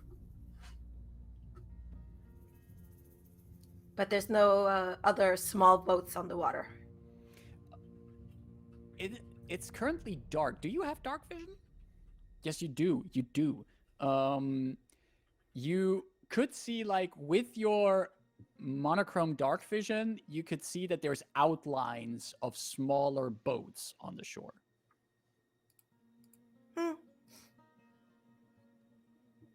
I'll stand on port is right of the ship. That is I'm gonna stand on the right hand side of the ship as it gets steered over, and I'm just going to watch for activity on these ships. Okay. As I As- consider a spell, I will think about preparing. I think Dythun will probably join you on that side, kind of watching the ships and keeping an eye on Vigo.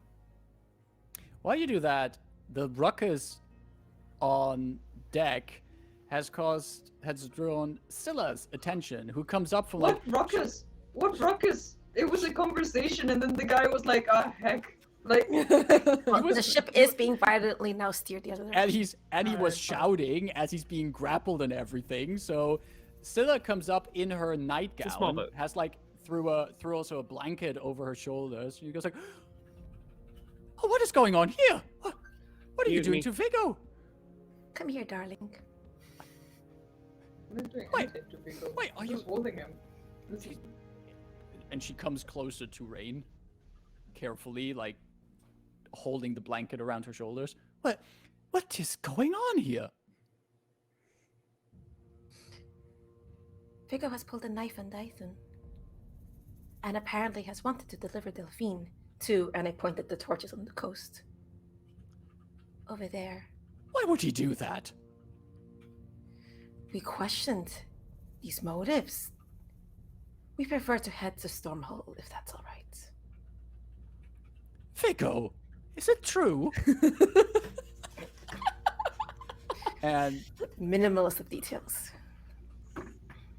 Vigo, who's still held by Rebus at this point, goes like, "You got some very valuable friends, Scylla. That one's a wanted one. One over there. 9,000 gold pieces." And Scylla looks over at Delphine. "Wanted?" Well, it's news to me as well, darling. I mean, that's news to all of us. Well, nonetheless, you would agree that handling things in more official places like Stormhole, rather than whatever poor excuse for justice, and I point at the torches they seem to presume, really reflects on someone's character, doesn't it?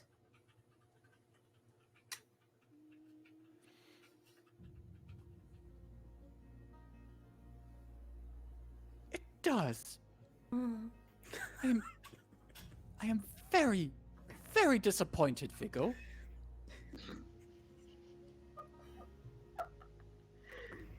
This is unacceptable. I agree with Rayn. We will head to Stormhome, and we will put this strange affair behind us. And we will make sure that we will not have any kind of these situations on this boat. Do you understand, Vigo? We pay you handsomely for this.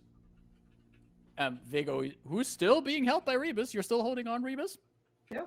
Just, Yep. you know, until he calms down. He goes, "Making a big mistake, Scylla. Big mistake." Now, darling, I don't know what those goons over there have in mind. Be it, dear. Go back to your room. Close the door. You and Herbert. We will ensure that the ride to Stormhold continues. Scylla puts a hand on your shoulder. Will you be safe? Oh, darling, we are on the water. You're with me. This is the safest place you can be. Can you? No, she has her hand still on her, and you say that, and she puts like a hand on her chest.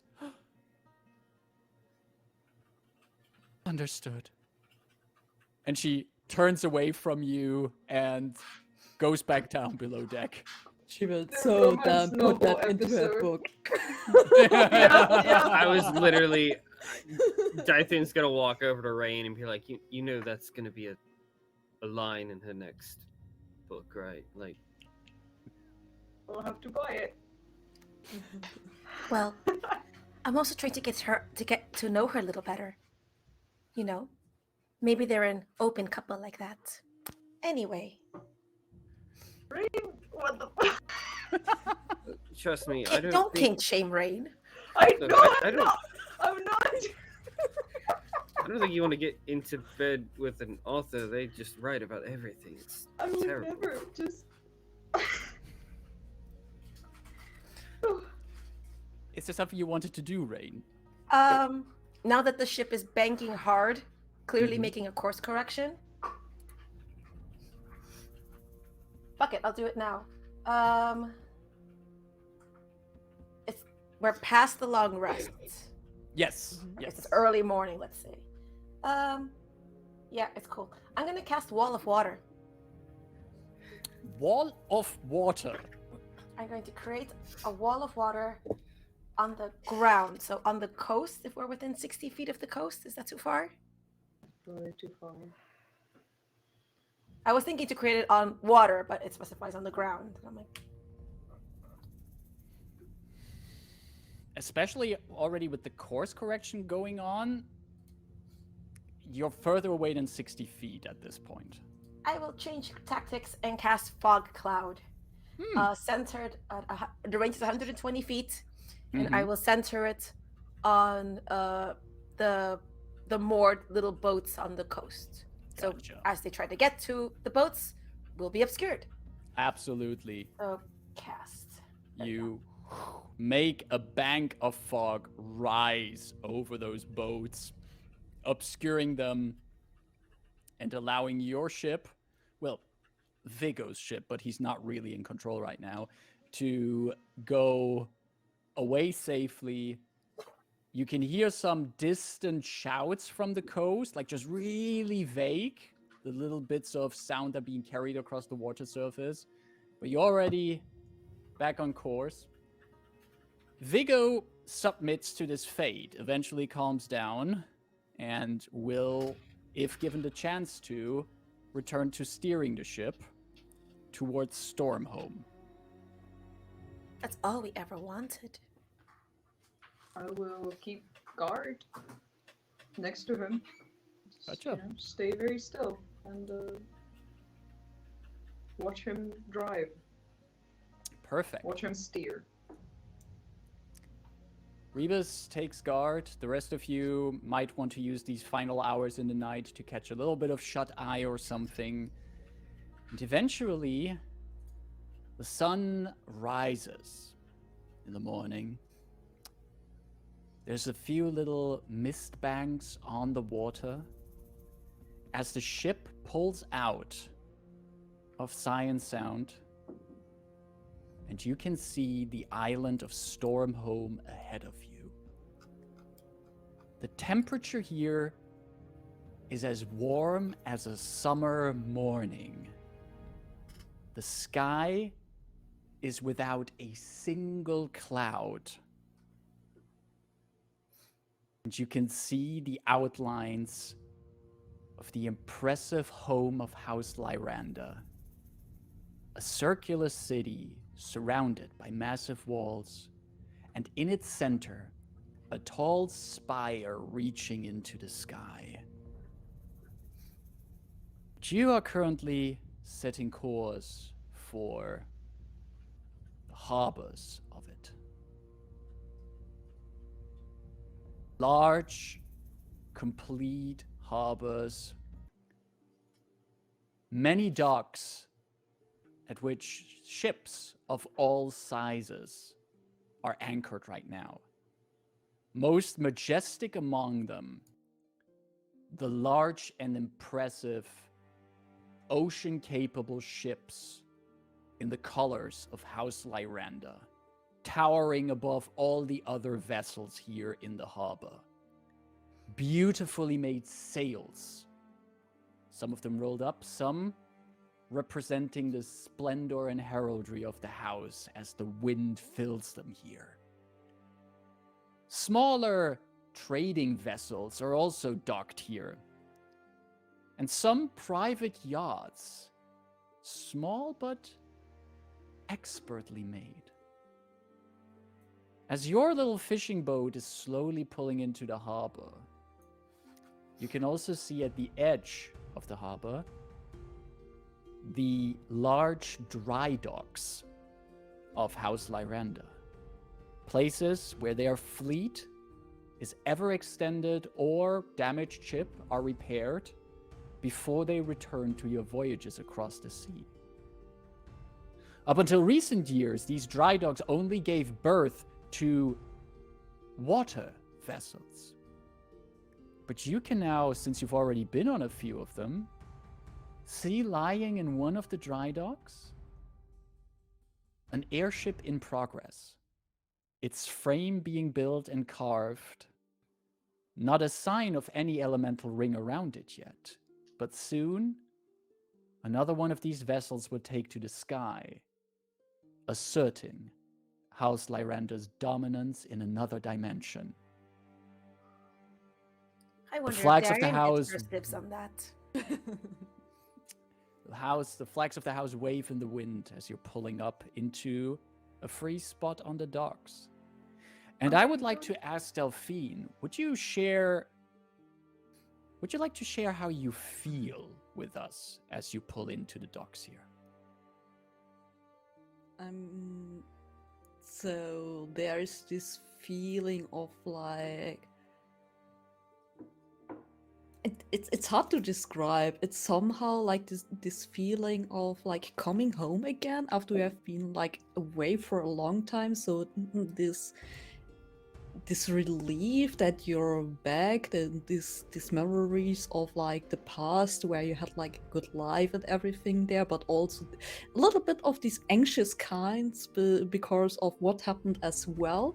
And now with that, what transpired just a little bit ago, this is like a bit more intense than it should be. So, yeah. Right. Viggo anchors the ship next to the docks. Readies the gangplank for all of you. Rebus? I actually would like to go find Delphine once we're there. I don't have to watch Viggo anymore. And just ask her, Miss Delphine, now with the new information that has transpired, do you still want to do this? We could still turn back and probably be okay.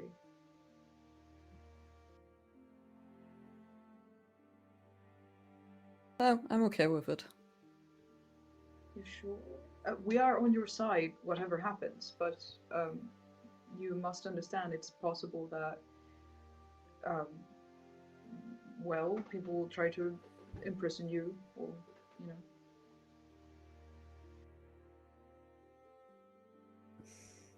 Would be the first time, wouldn't it?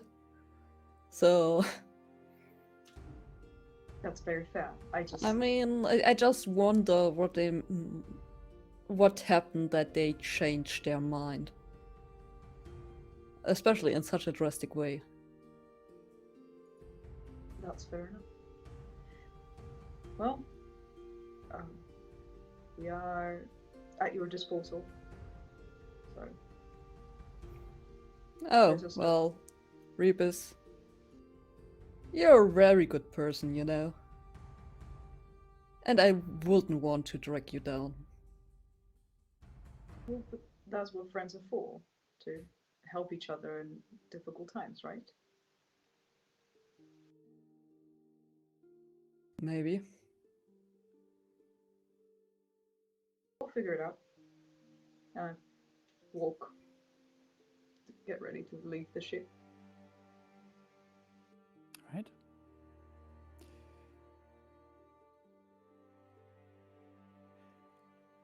All of you cross the gangplank off the ship, and shortly behind you is also Scylla and Herbert, with their luggage and everything, and it's being set off.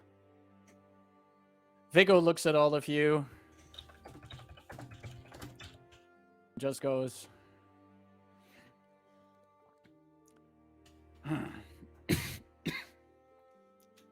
has something stuck in his throat, and Are you not going to call the Harbormaster? maybe I will. By all means. Can you just like give a yes or no to anything? Well, Viggo, you've made some claims against Delphine. And if the Lyrandars are the authority here, and we are under their jurisdiction, then those claims must be answered. we recently had a little stint in a place where sometimes protocols do matter. Not the, torchlight justice. So, if you wish to find your justice, please do so in a more befitting manner. Shall I call over the Harbormaster for you? I mean, a more fitting manner would have been if he would have just tried to kill me while I was sleeping. That would have been fair, you know. Well, Big-O. You really want to call the Harbormaster, huh? I'm asking you.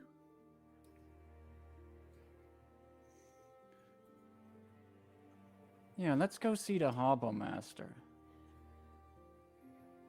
I've never been here. Where's the Harbormaster? In the Harbormaster's office. My. Wow, this is so helpful. Yeah, totally. Follow me. And Scylla and Herbert are still witnessing this. And Scylla walks up to you and, Rayn, what are you doing? He's going to turn all of you into the Harbormaster. There is a process. Surely, even those accused must have their day in court.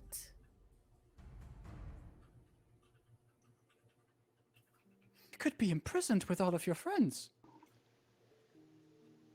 I have no accusations against myself. There are no accusations against me. Unless did the Lyrandars make a habit of just simply willy-nilly making such education, Scylla? Please tell me. But you're traveling with a wanted person. You had your heart broken by a wanted person.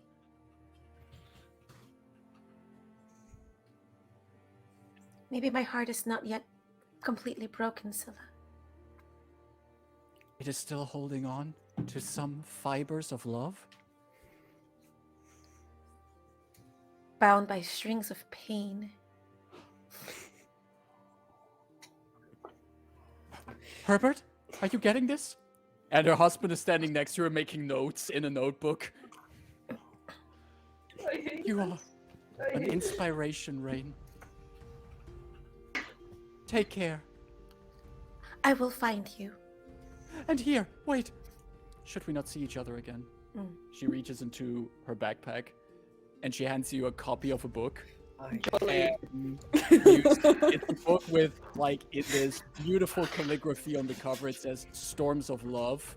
And there is a picture of a woman on a cliff that looks out over a roiling wild sea. And she's standing there, her hands on her chest. And running up that cliff is this muscular man who's running up to her, reaching out with his hands, but he just can't reach her while she stands there longingly on the cliff in the storm. Oh, darling, I see you are the model for the cover. Take care.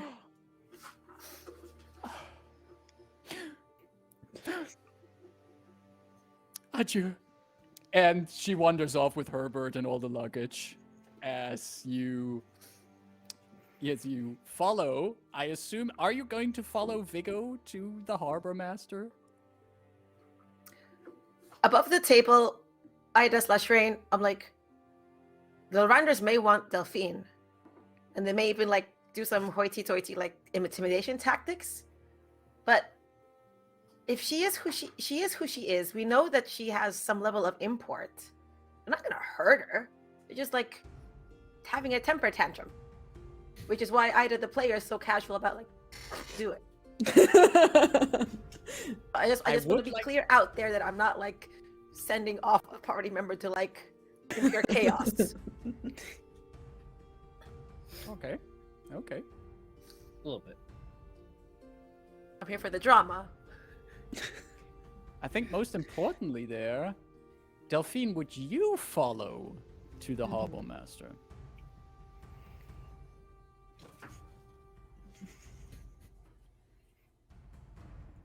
in one way, no. In another way, yes.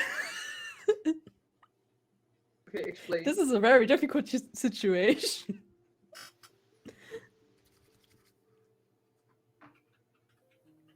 Yeah, I think yes. So you're turning yourself in? It's more on the side of like, yeah, she knows what she did.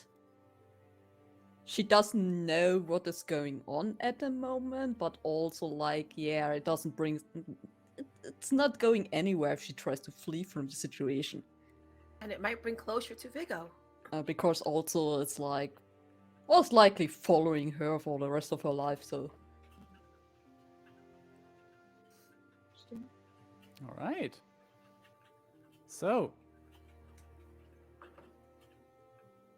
down the dock that you berthed the ship in, you walk up to a more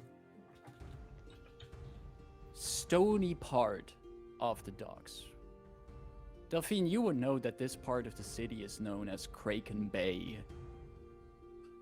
And you leave the wooden docks to the cobblestone streets at the edge of Kraken Bay. Up staircases, past some warehouses, past the shouting of dock workers who offload and unload ships. And eventually, you come to a beautiful mansion that looks out over the docks. That is also showing the Lyrandar banner and is clearly indicated as the Harbormaster offices. There are a few people coming in and out of the place, and Vigo pushes open the door, enters, and there's a bit of hustle and bustle going on. There are various clerks making sure that documents get signed, that ship manifests are checked. The regular bureaucratic hell of running a large harbor. Vigo makes his way to one of the clerks and goes, "Excuse me? Excuse me? Hey! Excuse me!" One of the clerks turns around. "What?" "I would like to claim a bounty on Delphine de Lyrandar." "Yes, sure, you have Delphine de... Yes! Dythun's like Someone clip uncoiling this. some rope. Oh, but this needs the Harbormaster's attention. Go get the Harbormaster. What? Why don't you get the Harbormaster? I'm busy with. Okay, I'll go get. Please follow me to the Harbormaster. And the Vigo smiles. Like Vigo has like this shit-eating grin right now on his face as he looks first at the clerk and then at all of you. And then you follow the clerk further into the building, up a spiraling staircase. As you go up, you can already hear a voice coming from upstairs. Few voices talking. Could all of you give me a perception check, please? Delphine, you make the perception check with advantage. Oh. What is this? Yeah. Oh, I have... That's a 7 from Rebus. What did Dythun get? 16 from Rayn. 16 from Rayn. 13. 13. And what did Rolled a Dythun get? 9. What? It's like the lowest perception I've ever rolled with advantage. You get a 16, Rayn, right? D. Okay. I'm quickly shooting you a private message on I Discord. love these.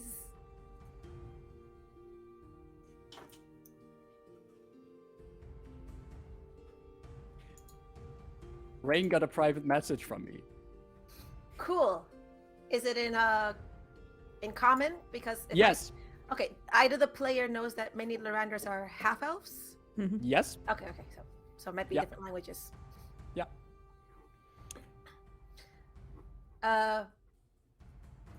As voices are heard, you see suddenly Rayn get this shit-eating grin on her face as well, like, and she like literally starts rubbing her hands together.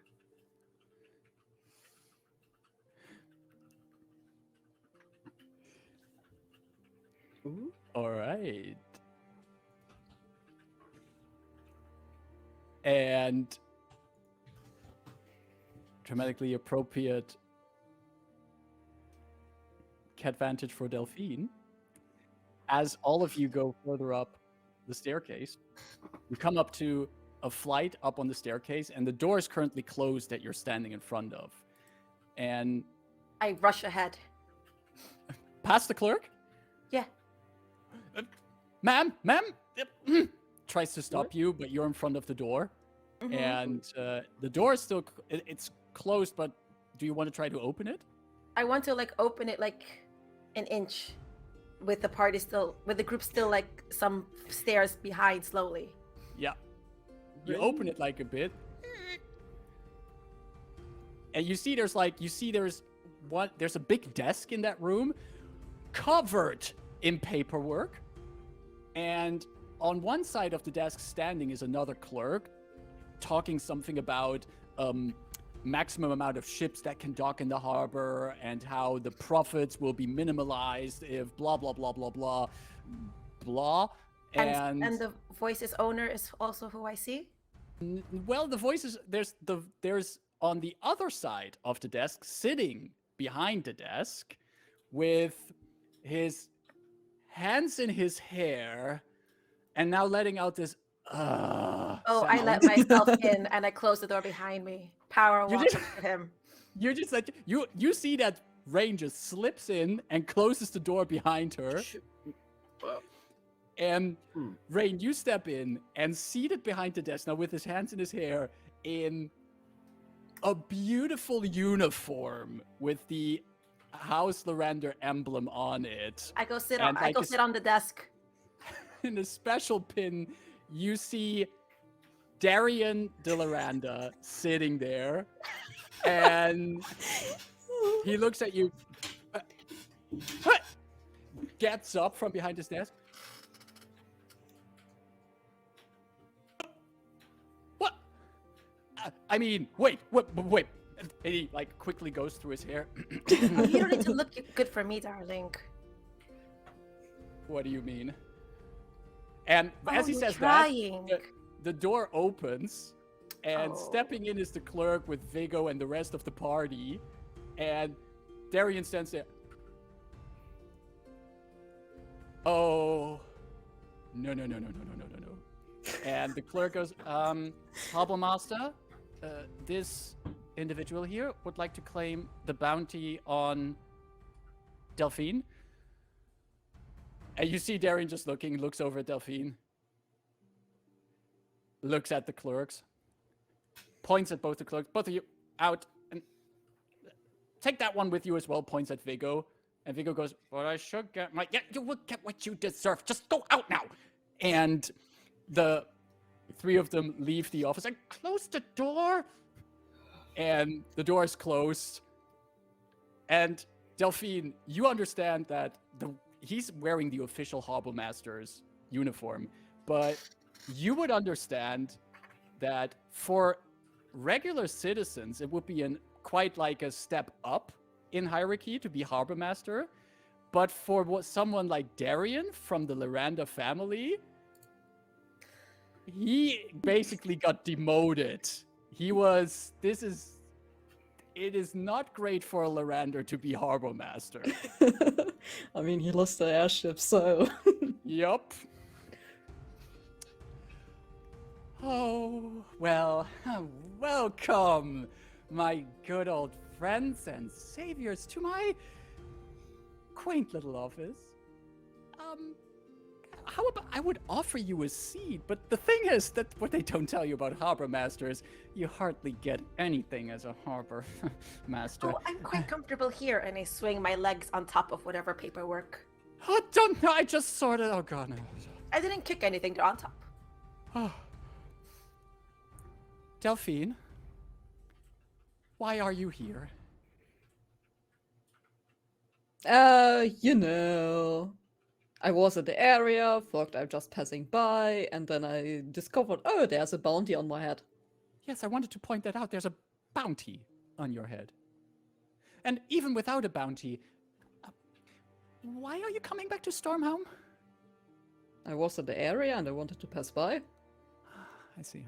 Of course. Because if you're in the area of a place that you got basically banished from, you would drop by to I visit. technically didn't got banished from here. Technically. They just tried very hard to not get me anywhere closer to you. Technically, I have to report you to the matriarch now. Are you in good graces with the matriarch, Darian? Remind me again. He just looks at you, you still with your feet up on his paperwork. Not exactly. But reporting that we found Delphine de Lyrandar could help me significantly. Darian hears in his head. Oh, just like killing her, the opportunity would have done, right?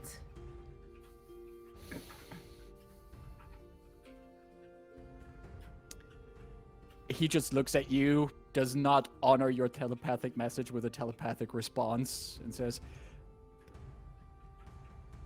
"It's 9,000 crowns on your head. 9,000. Yeah, I know that already. So there are just a few things that I don't understand. What did that figure did to you that you came in here? Did he beat you up or something? Do you owe him something? Is it? No. Then why did you follow him? You just what? You just wanted to? But you knew before coming in here that there was a bounty on you, Basically, right? since a few hours.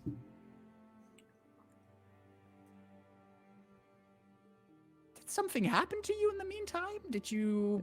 What do you mean? I don't know. Did you go insane or something? Is it?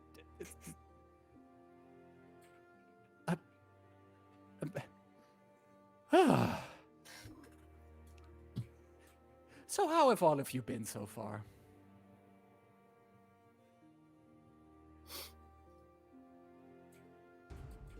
The uniform fits you well. You know, it itches in a lot of places. Oh, you It's should take it really- off then. No, I'm the Harbormaster. I can't take it off. Because won't at tell any if you moment, tell. there might be someone knocking on my door and it's like, Harbormaster, come, we need to inspect the ship and we need your signature. Harbormaster, how many boxes are these? We can't count. Harbormaster. Oh, you know, I might have the perfect thing that brightens up your day. 9,000 crowns? No. And I actually take out this, that time when I was inspecting the rest of his ship, I got like this rope thingy. So I didn't knew what to do with it, and I haven't touched it since then. So whenever I take it out, I present it to him. Basically, this beautifully made robe that he probably wears as a leisure robe, like kind of a night robe or something. You pull that out, and he looks at it.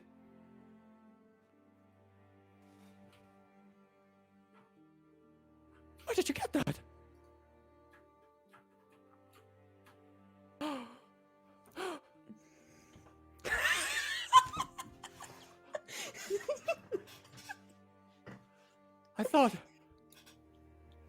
I thought it was burned in the crash.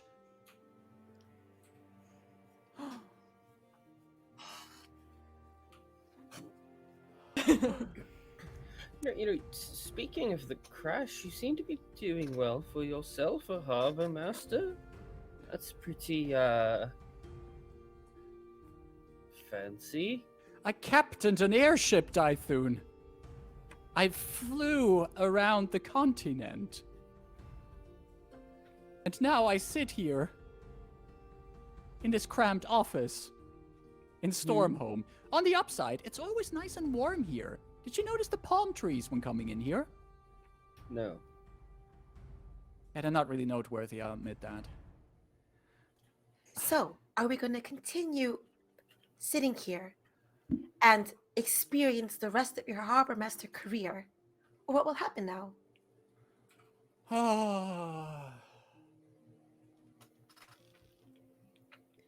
Would you please so kind first tell me why there is even a bounty on my head? Because as far as I recall, I already had a trial years back. Yes. Madrith would know more of it, I assume, have more recent information, but she's stuck in the palace for a while now. There's some kind of...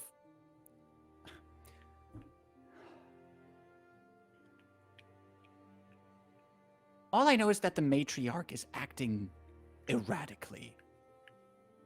And when I came back after that little... You know that little attempt on your life? Yeah, just a little. Well, and when I then also came back after that incident with my airship,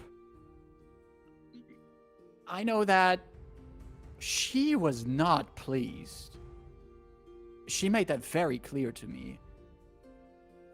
So I was removed from my station as airship captain and placed here, and fairly recently she decided that it was time to also put a bounty on your head to bring you back in alive. Okay. Probably. Rebus, we can't hear you. Can you? It was just me, Serial, saying that it's a bounty on someone's head when you want them to be brought back alive. Not the most effective thing to do. Doesn't send the right message, is what I'm saying. Erratic behavior indeed. And Darian says, I don't know, maybe she just wants to finish the job herself?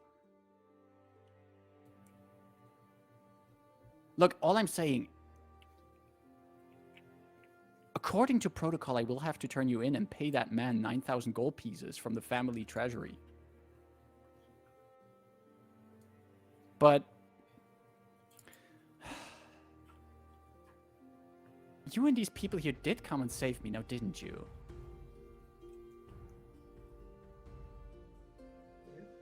Risking our own lives. Can you... Look, we can make this look like you beat me up and you then escape through the window or something. Oh yeah, because that will make the situation much better.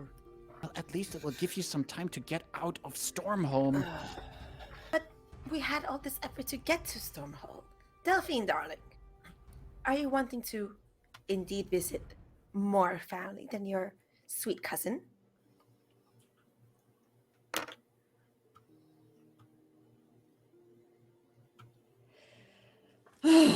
Okay, Darian.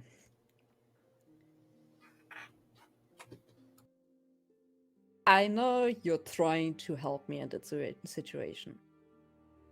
You have no clue what's going on, I have no clue what's going on, so we are both on the same position in that case. And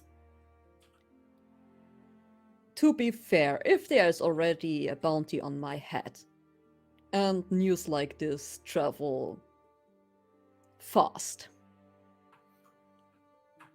there will be no place where I will be safe. So... Not that there was any. So you're gonna hand yourself in?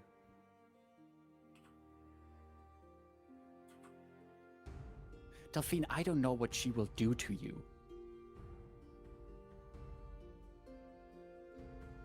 I mean, And I know that your she can companions try.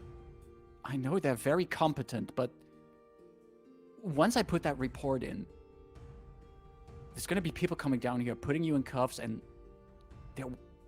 they'll put you somewhere. They did this before. What's the worst thing that can happen? Could there be someone who comes down and doesn't put her in cuffs? Like Madrith, for example?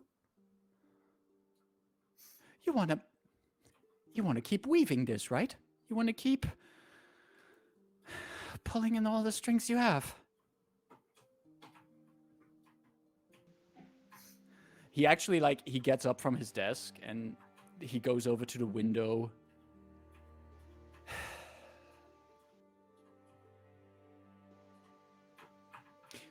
I know there's not much love between us, cousin, but you are still family.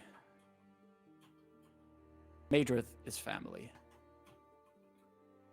None of the three of us know what exactly is going on in the matriarch's mind. I can see if I can make sure that whoever's coming down here, that it's Madrith who can make sure that you're at least being treated as gentle as possible. But they're not gonna let the rest of your companions join you.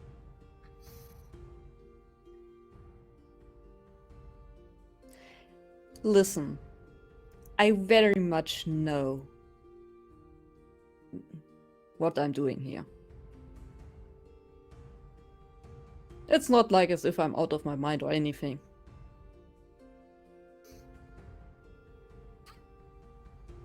And you know that basically everything I did so far had a reason.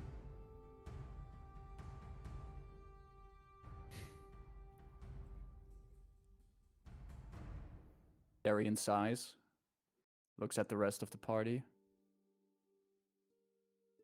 looks at Delphine.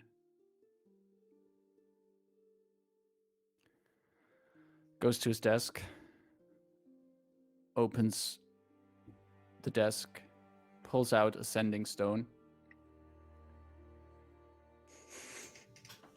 Sure hope you know what the reason for this will be. He rubs it with his thumb. Harbormaster Darian, the bounty on Delphine, the Lyrandar, has been claimed. And that's where we're going to end today's session. Oh my god. Well. What is going on? Caro, what are you doing? Caro, are you okay? We Yeah, get I'm to okay. kill a matriarch. Maybe. Oh. We get half, right? Like, on my player side, it's like, yeah, this is a horrible situation. This is the most horrible situation that could happen. Oh. Okay. Way to lean into that. Wow. I feel like Marcus as the DM is just like giving us all of these signs of like, don't do this. Are you sure you want to do this? Have you thought about it? Maybe don't. Maybe listen. There's this way out. There's this other way out. Are you sure? Are you really like positively sure you want to go down this road? On the Just bright like, side, yep. on the bright side, I then do know 100% sure that people want to do this, and then I'm like, all right, let's do this. Let's see where this goes. Listen, at this point, you gave us enough ways out. Yeah, Like yeah, exactly, this is on us now. This was like, this is the last stop. Okay, here we go. No, I but want to find out what is happening. absolutely, and this is certainly one way to go about it. And We could do the Angel Rain plan. Angel Yeah, Rain. that worked so well last time. Yeah. Yeah, I did for a while. I just need to borrow Delphine's hat, and I'm Delphine. And then there's like then the rest of the party needs to get Rayn out of wherever. They'll Like the release last Rain when time. they realize it's not the real Delphine. Would they? What do we do with the real Delphine? Go talk to someone more rational, or This talk to someone while keeping all their weapons on them. Rain could maybe get out of most situations. well, there needs to be a plan developing here, and this does, however, absolutely does conclude our chapter, because we're moving now into territory that is off the adventure path. So we're going to basically start a new little chapter. Then, Intermission. 0.5. It is an intermission indeed then, which I am really curious about to see where this is going. So, great job, everyone. Great job.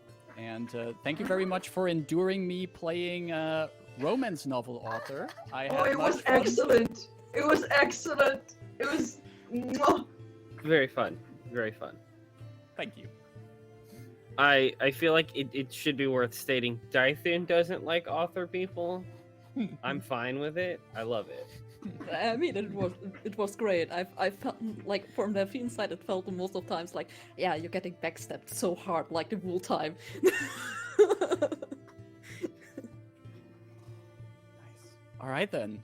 Well, before we wrap up here and go to our prison cells underneath the House Lyrandar mansion, do we have any announcement we would like to share? I think, how about I'm going to help Ida a little bit out and save her voice a little bit, if that's okay with you, Ida. Please. I would like to remind people that not this Saturday, but the Saturday after that, there will be Roll for Good, which is an amazing organization that Ida has been playing a role in and also helping organize it together with a lot of other amazing people for a great cause.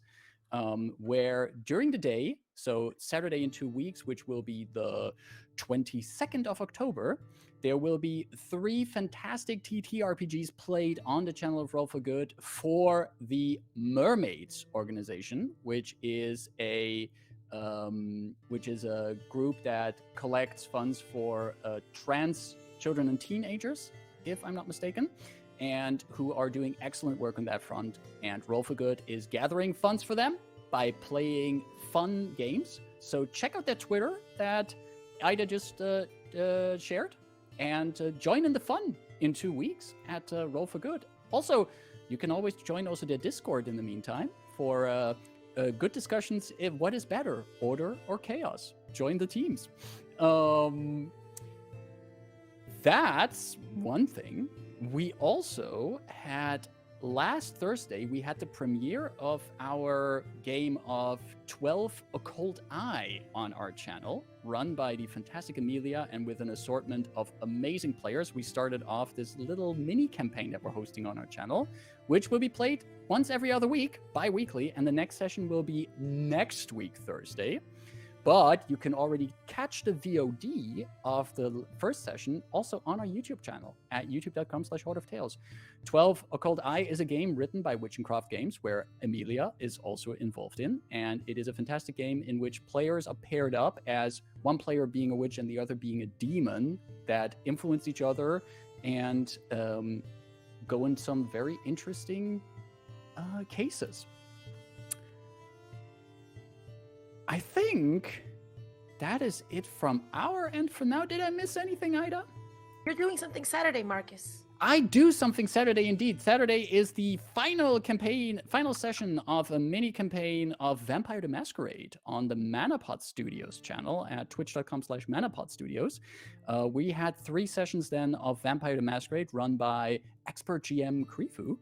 And we might just end up making a very messy scene in the modern nights of Nice in France on Saturday. So if you want to see what Vampire the Masquerade is all about, and if you want to see an interesting coterie of characters, tune in on Saturday at Manapod Studios. You can follow them on Twitter. Ida was again putting that in chat, and hopefully see you there. Any other things people would like to share? Nope. No. Charlie Charlie is especially cute today. Oh, my God. absolutely. Charlie is such a cute cuddle kitty. bug. Yeah, you know what? I think I have to turn on the cat vantage for everyone as we go out. I just want more cats, more cute kitty cats on the screen right now. Can we take it over to the next session? Unfortunately not. Which does mean, by the way, also for organization purposes, since we finished a chapter today, we would be taking our break next week before we start the next chapter. Okay.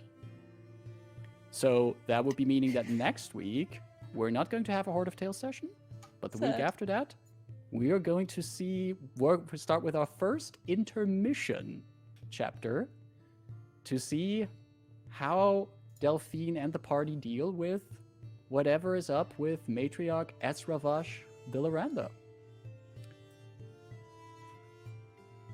So, What the hell did we do?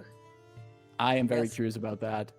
I would say, let's say good night to Nyan Blob. Let's say good time zone to everyone who's been joining us in chat today. Thank you very much. Thanks for the rates. Thanks for the comments. We wish you all a great time. Take care of everyone. Take care of yourself. And we hope to see you soon again here on Horde of Tales. Bye-bye.